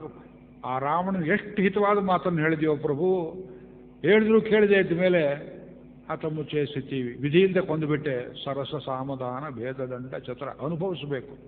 ಸಂಗೀತದಲ್ಲಿ ಅನುಭವ ಪ್ರಧಾನ, ವೇದದಲ್ಲಿಯೂ ಅನುಭವವೇ ಪ್ರಧಾನ. ಅದಕ್ಕಾಗಿಯೇ ಸ್ವರ ಹಾಕಿರೋದು. ಅದನ್ನು ಹಾಕುವಾಗ ತಂತ್ವಾ ಸಮಿದ್ಭಿರಂಗೇ ಅಂಗಿರಹ, ಅಗ್ನಿಗೆ ಅಂಗಿರಸ್ಸು ಅಂತ ಒಂದು ಹೆಸರು. ತಂತ್ವಾ ಅಂಥ ಪ್ರಸಿದ್ಧನಾದ ಮಹಿಮೆಯುಳ್ಳ ಹೇ ಅಂಗಿರಸೆ ಸಮಿದ್ಭಿ, ಸಮಿತ್ತನ್ನ ಇಲ್ಲಿ ಪ್ರತಿಷ್ಠೆ ಮಾಡಿ, ಘೃತೇನ ವರ್ಧಯಾಮಸಿ, ತುಪ್ಪದಿಂದ ನಿನ್ನನ್ನು ಬೆಳೆಸ್ತೇನೆ, ಯಾಜ್ಞಿಕಾರ್ಥ. ನನ್ನ ಸರ್ವಸ್ವಾದ ಅನುಭವ ರಸವನ್ನು ಕೊಟ್ಟು ನಿನ್ನನ್ನು ಬೆಳೆಸ್ತಾ ಇದ್ದೇನೆ. ಬೃಹಚ್ಛೋಚ ಯವಿಷ್ಠ್ಯ, ಸಣ್ಣದಾಗಿರುವವನೇ ಯವಿಷ್ಠ್ಯ. ಬೃಹಚ್ಛೋಚ, ತುಂಬ ದೊಡ್ಡದಾದ ಜ್ವಾಲಗಳ ಸಮೇತ ಮೇಲಕ್ಕೆ ಉಕ್ಕಿ ಬಾ, ಮೇಲಕ್ಕೆ ಬಾ ಅಂತ ಕರೆಯುವ ಮಂತ್ರ ಇದು. ಅದನ್ನು ನೃಮೇಧ ಹೇಳಿದ. ಅದು ಹೇಗೆ ಹೇಳಿದ್ನು? ಸಧೂಮಂ ಅಜನಯತ್, ಹಸಿ ಕಟ್ಟಿಗೆಯಲ್ಲಿ ಹೊಗೆ ಮಾತ್ರ ಬಂತು ಅವನಿಗೆ. ನೃಮೇಧ ಮಂತ್ರೋಚ್ಚಾರ ಮಾಡಿದರೆ ಹಸಿ ಕಟ್ಟಿಗೆಯಲ್ಲಿ ಬರೀ ಹೊಗೆ ಆಡಿತು, ಅದರಲ್ಲಿ ಜ್ವಾಲೆ ಬರಲಿಲ್ಲ. ಮುಂದಕ್ಕೆ ಏನಾಯಿತು? ಪರುಚ್ಛೇಪೋ ಅಭ್ಯವದತ್, ಈ ಎದುರುಗಡೆ ಕೂತಿದ್ದ ಹುಡುಗ ಸ್ವಲ್ಪ ತಾಳುಂದ, ಅದೇ ಕೈಯಲ್ಲಿ ಅದೇ ಇನ್ನೊಂದು ಚೂರು ಹಸಿ ಕಟ್ಟಿಗೆಯನ್ನು ಇಟ್ಕೊಂಡು ಅದೇ ಮಂತ್ರವನ್ನು ಹೇಳಿದ. ಸೋಗ್ನಿಂ ಅಜನಯತ್, ಭಗ್ಗಂತ ಹೊತ್ಕೊಂಡು ಬಿಡ್ತು, ಅಗ್ನಿ ಉಂಟಾಯಿತು. ಆಗ ಎದುರುಗಡೆ ಇದ್ದ ಹುಡುಗ ಬರೀ ಹೊಗೆ ತರಿಸಿದ್ದವನು ಋಷ ಇತ್ಯಬ್ರವೀತ್, ನೀ ಋಷಿಯಾಗಿದ್ದೀಯಪ್ಪ, ದೋ ವಿ ಆರ್ ಕ್ಲಾಸ್ಮೇಟ್ಸ್, ನೀನು ನನಗೆ ಗುರುವಾಗಿ ಬಿಟ್ಟೆ ಅಂತ ಆ ಪರುಚ್ಛೇಪನ ಪಾದಗಳನ್ನು ಹಿಡ್ಕೊಂಡು ನೃಮೇಧ ಆನಂದ ಬಾಷ್ಪಗಳನ್ನು ಹಾಕಿ ಕಣ್ಣೀರು ಸುರಿಸಿದ. ಇದು ಕಥೆ. ಈ ಕಥೆಯ ಮುಂದಿನ ಭಾಗ ಇನ್ನೊಂದಷ್ಟು ಮಂತ್ರ ಇದೆ, ಅದರಲ್ಲಿ ನಿಮ್ಗೆ ಆಶ್ಚರ್ಯವಾಗುವಂತಹ ವಿಷಯಗಳುಂಟು. ಯತ್ ಸಮಾವದದ್ ವಿದ್ವ ಕಥಾತ್ವಮಗ್ನಿಂ ಮಜೀಜನೋ ನಾಹಮಿತಿ ಸಾಮೆಧೇನೀನಾಂ ಏವಮೇವಾಹಂ ವರ್ಣಂ ವೇದೇತ್ಯಬ್ರವೀತ್. ಯತ್ ಸಮಾವದ್ ವಿದ್ವತ್, ನನಗೂ ನಿನಗೂ ಸಮವಾಗಿ ವಿದ್ವತ್ತಿದೆ. ವೇದ ಮಂತ್ರಗಳನ್ನು ಒಂದೇ ಗುರು ಹೇಳ್ಕೊಟ್ಟಿದ್ದಾರೆ, ಒಂದೇ ಕಾಲದಲ್ಲಿ ಹೇಳಿದ್ದಾರೆ, ನನಗೆ ಗೊತ್ತಿಲ್ಲದೆ ನಿನಗೆ ಹೇಳಿಲ್ಲ. ಕಥಾತ್ವಂ ಅಗ್ನಿಂ ಮಜೀಜನೋ ನಾಹಮಿತಿ, ನಿನಗೆ ಮಾತ್ರ ಅಗ್ನಿ ಉಂಟು ಮಾಡುವ ಶಕ್ತಿ ಉಂಟಾಯಿತು, ನನಗೆ ಬರಲಿಲ್ವಲ್ಲ. ಯಾಕೆ ಅಂತ ಕೇಳಿದ್ರೆ ಆ ಇನ್ನೊಬ್ಬ ಹುಡುಗ ಅಗ್ನಿ ಉಂಟು ಮಾಡಿ ಹೇಳಿದ. ಸಾಮಿಧೇನೀನಾಂ ಏವಮೇವಾಹಂ ವರ್ಣಂ ವೇದೇತ್ಯಬ್ರವೀತ್. ಈ ಸಾಮಿಧೇನಿ ಮಂತ್ರಗಳಲ್ಲಿ ವರ್ಣ ಇದೆಯಂತೆ. ಇವತ್ತು ವರ್ಣ ಅಂದರೆ ಕಿಡಿಗಾರ್ತಾರೆ ಕೆಲವರು. ವರ್ಣಾಶ್ರಮ ಅಂದರೆ ಕಿಡಿ ಕಿಡಿ ಕಿಡಿ, ನನಗೆ ಭಯವಿಲ್ಲ, ಸಾಯುವುದಕ್ಕೂ ಸಿದ್ಧ ನಾನು. ವರ್ಣ ಶಬ್ದಕ್ಕೆ ಅರ್ಥ ಇವರು ಯಾರಿಗೂ ಗೊತ್ತಿಲ್ಲ, ನಾವು ಹೇಳಿದ್ರೆ ಅರ್ಥ ಮಾಡಿಕೊಳ್ಳೋ ಮೂಡಲ್ಲಿಲ್ಲ ಅವರು. ಮೈಸೂರಲ್ಲಿ ನನಗೆ ಪಾಠ ಹೇಳಿದ ಮೇಷ್ಟ್ರು CDN ಅಂತ, CD ನರಸಿಂಹಯ್ಯನವರು, ಪದ್ಮಭೂಷಣ ಅದು ಇದು ತಗೊಂಡಿದ್ದಾರೆ. Most confuse ಇವತ್ತವರಿಗೆ. ಅವರು ನಮಗೆ ಪಾಠ ಹೇಳುವ ಸ್ಥಿತಿಯಲ್ಲಿಯೇ ಹೀಗೆ ಹಾಗೆ ಹಾಗೆ ಹೀಗೆ ಭಾರತೀಯ ಮೌಲ್ಯಗಳ ಬಗ್ಗೆ ಹೊಯ್ದಾಡ್ತಾ ಇದ್ರು. ನಾನು PhD ಮಾಡುವ ಕಾಲಕ್ಕೆ ಸ್ವಲ್ಪ ದಾರಿ ತಹಬಂದಿಗೆ ತಗೊಂಡು ಬಂದೆ, ಆಮೇಲೆ ಪೂರ್ತಿ ತಹಬಂದಿಗೆ ತಂದಿದ್ದೇನೆ. ಅವರ ಧ್ವನ್ಯಾಲೋಕ ಸಭೆಯಲ್ಲಿ ಈ ವರ್ಣದ ಮೇಲೆ ಒಂದು ಸೆಮಿನಾರು, ಸೆಮಿ ನಾರುವುದು, ಪೂರ್ತಿ ಅಲ್ಲ, ಅರ್ಧರ್ಧ ನಾರುವುದು. ಈ ಸೆಮಿನಾರ್ ಅಂದರೆ ನಮ್ಗೆ ಅಸಹ್ಯ. ಇವತ್ತು ನಾನು ಸಾಕಷ್ಟು ತಲೆ ಚಚ್ಕೊಂಡಿದ್ದೀನಿ. ನಿಮಗೆ ಮಾತಾಡೋಕೆ ಅವಕಾಶ ಕೊಡೋದಿಲ್ಲ, ತಮ್ಮ ತಮ್ಮ ಅಜ್ಞಾನವನ್ನು ನಿಮ್ಮ ಮೇಲೆ ಹೇರುವುದಕ್ಕೆ ಬರ್ತಾರೆ ಕೆಲವರು. ನಾನು ಅವರು ನಮ್ಮ ಗುರುಗಳಿಗೆ ಕಂಡೀಷನ್ ಹಾಕಿದೆ, if mine is the first paper I am going to read. ಒಳ್ಳೇದು ಬಂತು. ವರ್ಣದ ಮೇಲೆ ದೊಡ್ಡ ಪೇಪರ್ ಪ್ರಿಂಟ್ ಆಗಿದೆ, ಸಾಹಿತ್ಯ ಅಕಾಡೆಮಿಯವರು ಪ್ರಿಂಟ್ ಮಾಡಿದ್ದಾರೆ ಅದನ್ನು. ಅದನ್ನು ನಾವು ಪ್ರತಿಪಾದನೆ ಮಾಡಿದ್ದಿಷ್ಟೇ, ವರ್ಣವೆಂಬುದು ಜಾತಿಯೇ ಆಗಿದ್ದು ಸರ್ವ ಬಹಿಷ್ಕಾರ್ಯವಾಗಬೇಕಾಗಿದ್ದರೆ ನಿಮಗೊಂದು ಸಣ್ಣ ಪ್ರಾರ್ಥನೆ ಮಾಡ್ತೇನೆ. ಸಂಗೀತ ಕಲಿಸುವಾಗ ಹುಡುಗರಿಗೆ ವರ್ಣ ಅಂತ ಹೇಳ್ಕೊಡ್ತಾರಲ್ಲ, ಅದನ್ನು ನಿಲ್ಲಿಸಬೇಕು ನೀವು. ಸರಳೆ, ಸ್ವರಜಿತೆ, ಗೀತೆ, ಆಮೇಲೆ ವರ್ಣ ಅಂತ ಹೇಳ್ತಾರೆ, ಕೇಳಿದ್ದೀರಲ್ಲ? ಸಂಗೀತ ಬಲ್ಲವರು ಇರಲಿಲ್ಲ, ಒಂದೊಂದು ರಾಗದಲ್ಲಿ ಒಂದೊಂದು ವರ್ಣ ಅಂತ. ಅದಕ್ಕೆ ಯಾಕೆ ವರ್ಣ ಅಂತಾರೆ? ಅಲ್ಲಿ ಜಾತಿ ತಗೊಂಬಂದ್ರೇನು? ಸಂಗೀತ ಕಚೇರಿ ಶುರು ಮಾಡುವಾಗಲೇ ವರ್ಣದಿಂದ ಶುರು ಮಾಡ್ತಾರೆ. ಅದೇ ಕೂಡ ರಾಮಾನುಜಂಗಾರ್ ಪ್ರಾರಂಭ ಮಾಡಿದರು. ಅಲ್ಲಿ ವರ್ಣ ಅಂತ ಯಾಕೆ ಹೇಳ್ತಾರೆ? ವರ್ಣ್ಯತೆ ಇತಿ ವರ್ಣ, ವರ್ಣಿಸಲ್ಪಡುತ್ತದೆ, ಕೊಂಡಾಡಲ್ಪಡುತ್ತದೆ. ಹೇಗೆ? Minimum unit of description of the essence of that ರಾಗ.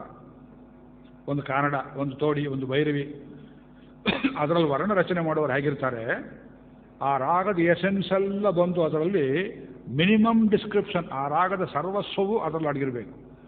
ಹಾಗೆಯೇ ಜೀವನದ ವೃತ್ತಿಗಳಲ್ಲಿ ಗ್ರೂಪಿಂಗ್ಸ್ ಮಾಡಿಕೊಳ್ಳುವಾಗ, ಈಗ ವೈಶ್ಯ ಅಂತ ಹೇಳುವಾಗ, ಮತ್ತೆ ಮತ್ತೊಂದು ಕಡೆಯಲ್ಲಿ ಪ್ರವಚನದಲ್ಲಿ ಕೌಟಲ್ಯವನ್ನು ಮಾತಾಡುವಾಗ ಹೇಳಿದೆ, ಅಲ್ಲಿ ಕೃಷಿ, ಗೋರಕ್ಷ, ವಾಣಿಜ್ಯ, ವೈಶ್ಯಂಕರ್ಮ ಅಂದರು. ನೋಡಿ, ಒಕ್ಕಲತನ, ಅಗ್ರಿಕಲ್ಚರ್ನ ವೈಶ್ಯರ ಪ್ರೊಫೆಸರ್ ಅಂತ ಹೇಳಿದರು.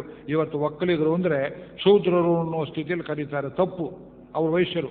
ವ್ಯವಸಾಯ ಮಾಡುವವರು ವಿಟ್ ವಿಷ ವಿಷಃ, ಕೂಡಿ ಬದುಕುವುದು, ಸಮಾಜಕ್ಕೆ ಬೇಕಾದ್ದೆಲ್ಲ ತಂದುಕೊಟ್ಟು ಪೋಷಣೆ ಮಾಡುವುದು ಇದು ವೈಶ್ಯರ ಕೆಲಸ. ಅವರು ಬೇಕು ಸಮಾಜಕ್ಕೆ. ಅವರೇನು ಮಾಡ್ತಾರೆ? ಕೃಷಿ, ಗೋರಕ್ಷ, ಪಶುಪಾಲನೆ, ವಾಣಿಜ್ಯ, ವ್ಯಾಪಾರ. ಇವತ್ತು ಬರೀ ವ್ಯಾಪಾರ ಮಾಡೋರು ವೈಶ್ಯರು ಅಂತ ಹೇಳ್ತೇವೆ. ಇದು ನೀವು ಮಾಡಿಕೊಂಡ ವಿಕಲ್ಪ.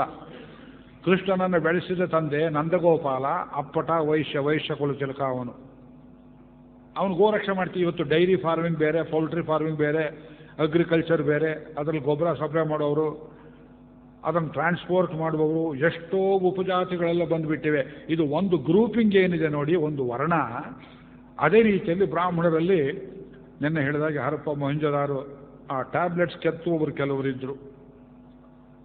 ಅದೇನಾಯಿತು ಮುಂದೆ ಸಸರ್ಪರಿ ಲಿಪಿಯಿಂದ ಸರಸ್ವತಿ ಲಿಪಿ ಅಂತ ಒಂದು ಉಂಟಾಗಿ, ಸರಸ್ವತಿಯಿಂದ ಬ್ರಾಹ್ಮಿ ಅಂತ ಒಂದು ಲಿಪಿ ಉಂಟಾಗಿ, ಬ್ರಾಹ್ಮಿಯಿಂದ ಗಣೇಶ ಲಿಪಿ ಅಂತ ಒಂದು ಉಂಟಾಗಿ, ಗಣೇಶ ಲಿಪಿಯಿಂದ ದೇವನಾಗರಿ ಲಿಪಿ ಅಂತ ಬಂದು, ಆಮೇಲೆ ಎಲ್ಲ ದ್ರಾವಿಡ ಭಾಷೆಗೂ ಅದೇ ಮೂಲವಾಯಿತು. ದ್ರಾವಿಡ ಭಾಷೆ ಅಂತ ಬೇರೆ ಇಲ್ಲ. ವೇದವ್ಯಾಸರು ಮಹಾಭಾರತ ರಚನೆ ಮಾಡಿ ಹೇಳುವಾಗ ಎದುರುಗಡೆ ಆ ಇಟ್ಟಿಗೆಗಳ ಮೇಲೆ ಅಥವಾ ಮರದ ತುಂಡುಗಳ ಮೇಲೆ ರಚಿಸಲ್ಪಟ್ಟ ಅನೇಕ ಡಾಕ್ಯುಮೆಂಟ್ಸನ್ನು ಎದುರಿಗೆ ಇಟ್ಕೊಂಡು ಅದನ್ನು ಯಾರ ಕೈಲಿ ಬರೆಸಿದ್ರು? ಗಣೇಶನ ಕೈಲಿ ಬರೆಸಿದ್ರು. ಗಣೇಶ ಹೇಳಿದ, ನೀವು ಸ್ಪೀಡಾಗಿ ಹೇಳಬೇಕು, ನನ್ನ ಪೆನ್ ನಿಲ್ಲಬಾರದು. ಈ ಕಥೆ ಕೇಳಿದ್ದೀರಲ್ಲ, ಇದು ಗಣೇಶ ಲಿಪಿ. ಒಂದೊಂದು ಋಷಿಗಳ ಗಣಕ್ಕೆ ಒಬ್ಬೊಬ್ಬ ಗಣೇಶ, ಒಬ್ಬ ಕೋಡಿಫೈಯರ್, ಲಿಪಿಕ ಬರ್ಕೊಳ್ಳೋವನಿದ್ದ. ಇದೆಲ್ಲ ಬರೆದಿದ್ದಾರೆ. ರಾಜಾರಾಮರಾಯರು ಹಚ್ಚಿ ತೋರಿಸಿದ್ದಾರೆ ಇಂಡಸ್ ವ್ಯಾಲಿ ಸೀಲ್ಸ್ ಬಗೆಗೆ. ಅಂತ ಹೇಳ್ತೇವೆ ಅಂದರೆ ಅದು ಬಹಳ ಶ್ರಮಪಟ್ಟು ತಿಳ್ಕೊಳ್ಬೇಕಾದ ವರ್ಣ. ಒಂದು ಗ್ರೂಪಿಂಗ್, ಒಂದು ಗಿಲ್ಡ್ ಇದ್ದ ಹಾಗೆ ಅದು. ಇವನು ಹೇಳಿದ ಹುಡುಗ, ನಾನು ಸಾಮಿಧೇನೀನಾಂ ಏವಮೇವಾಹಂ ವರ್ಣಂ ವೇದ. ಅದರ ಗುಟ್ಟು ನನಗೆ ಗೊತ್ತು. ಸಾಮಿಧೇನಿ ಮಂತ್ರದಲ್ಲಿ ಎಲ್ಲಿ ಅಗ್ನಿಯನ್ನು ಉಂಟು ಮಾಡುವ ಶಕ್ತಿ ಇದೆ ಆ ಮಂತ್ರದ ಭಾಗ ಅದು ಗೊತ್ತು ನನಗೆ. ಅದನ್ನು ಮಾಡುವಾಗ ಅತ್ಯಂತ ಕಳಕಳಿಯ ಹೃದಯದಿಂದ ಯೋಗದಲ್ಲಿ ಕೊಂಡುಕೊಂಡು, ಅಪ್ಪ ಸ್ವಾಮಿ ಅಗ್ನಿ ಇದರಲ್ಲಿ ಬಾರೋ ಅಂತ ಕರೆಯುವಾಗ ನೋಡಿ, ಬಾಯಲ್ಲಿ ಹೇಳಿದೆ. ನಿಮಗೇನು ಅನುಭವ ಆಯಿತು? ಸಂಗೀತಗಾರ ಅವನು ನೆರವಲ್ ಮಾಡುವಾಗ ಅವನು ಅನುಭವಿಸಿದ್ದನ್ನು ನೀವು ಅನುಭವಿಸೋದಿಲ್ಲ. ಅವನಿಗೆ experience is always atomic and central to the individual being. ಈ ಪ್ರವಚನ ಮಾಡುವಾಗ ಈ ಪ್ರವಚನವನ್ನು ತುಂಬ ಮೆಚ್ಚಿಕೊಂಡವ್ರು ಯಾರು ಗೊತ್ತೋ? ನಾನೇ ಒಬ್ಬ, ನೀವಲ್ಲ. ನನಗಾದಷ್ಟು ಅನುಭವ ನಿಮಗಾಗೋದಿಲ್ಲ. ಅದು ಇವತ್ತು ರಾತ್ರಿ ಎಲ್ಲ ನನಗೆ ಪ್ರೊಜೆಕ್ಷನ್. ಎಲ್ಲಿ ಮಂತ್ರ ಒಂದು ಹುಚ್ಚಿ ಎಳ್ಕೊಂಡು ಹೋಗ್ತದೆ ಅದು. ಯಾಕೆಂದರೆ ಅದು ಗುರುತು. ಅಹಂ ವರ್ಣಂ ವೇದೇತ್ಯಬ್ರವೀತ್. ಎಲ್ಲಿ? ಯದ್ ಘೃತವತ್ ಪದಂ ಅನೂಚ್ಯತೆ. ಈ ಮಂತ್ರದಲ್ಲಿ ಘೃತ ಅಂತ ಒಂದು ಶಬ್ದ ಬಂತಲ್ಲ, ಎಲ್ಲಿ ಬಂತದು? ಸಾಮಿಧೇನಿ ಮಂತ್ರದಲ್ಲಿ ತಂತ್ವಾ ಸಮಿದ್ಭಿರಂಗಿರ ಘೃತೇನ ವರ್ಧಯಾಮಸಿ. ಆ ಘೃತ ಅಂತ ಬಂತಲ್ಲ, ಅಲ್ಲಿ ಸಮಿದ್ಭಿರಂಗಿರ ಇತ್ಯಾಹ ಸಾಮಿಧೇನಿ ಶ್ವೇವ ತಜ್ಯೋತಿರ್ಜನಯತಿ.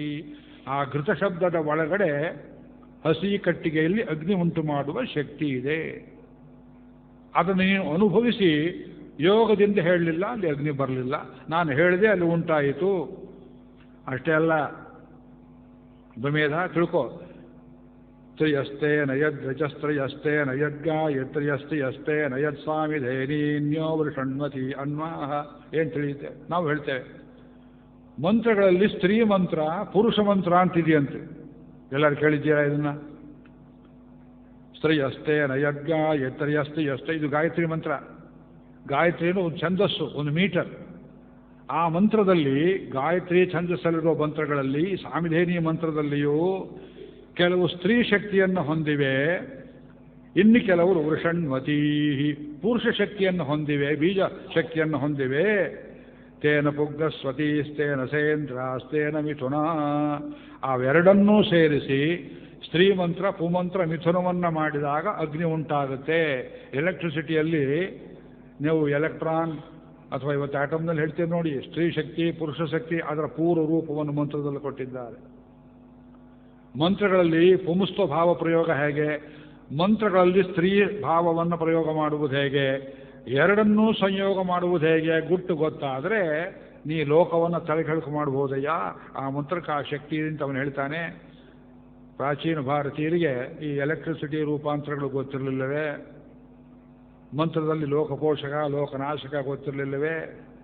ಇದು ತುಂಬ ಚಿಂತನೆ ಮಾಡಬೇಕಾದ ವಿಷಯ. ಗಾಯತ್ರಿ ಮಂತ್ರಕಲ್ಪ ಅಂತ ಒಂದು ಗ್ರಂಥ, ಅದರಲ್ಲಿ ಎಲ್ಲೋ ಒಂದು ಕಡೆಯಲ್ಲಿ ಓದಿದೆ, ಎಲ್ಲಿ ಅಂತ ನೆನಪಿಲ್ಲ. ಗಾಯತ್ರಿ ಮಂತ್ರಗಳಲ್ಲಿ ವಿಶ್ವಾಮಿತ್ರರು ಪ್ರತ್ಯಕ್ಷ ಮಾಡಿಕೊಂಡು ಗಾಯತ್ರಿ ಅಂತ ಒಂದು ಹೇಳ್ತೇವೆ. ತತ್ಸವಿತುರ್ವರೇ ಎಣ್ಯಂ ಭರ್ಗೋ ದೇವಸ್ಯ ಧೀಮಹಿ ಧಿಯೋ ಯೋ ನ ಪ್ರಚೋದಯಾತ್. ಇದು 23 ಅಕ್ಷರದ ಮಂತ್ರ, 24 ಇಲ್ಲ ಇದು.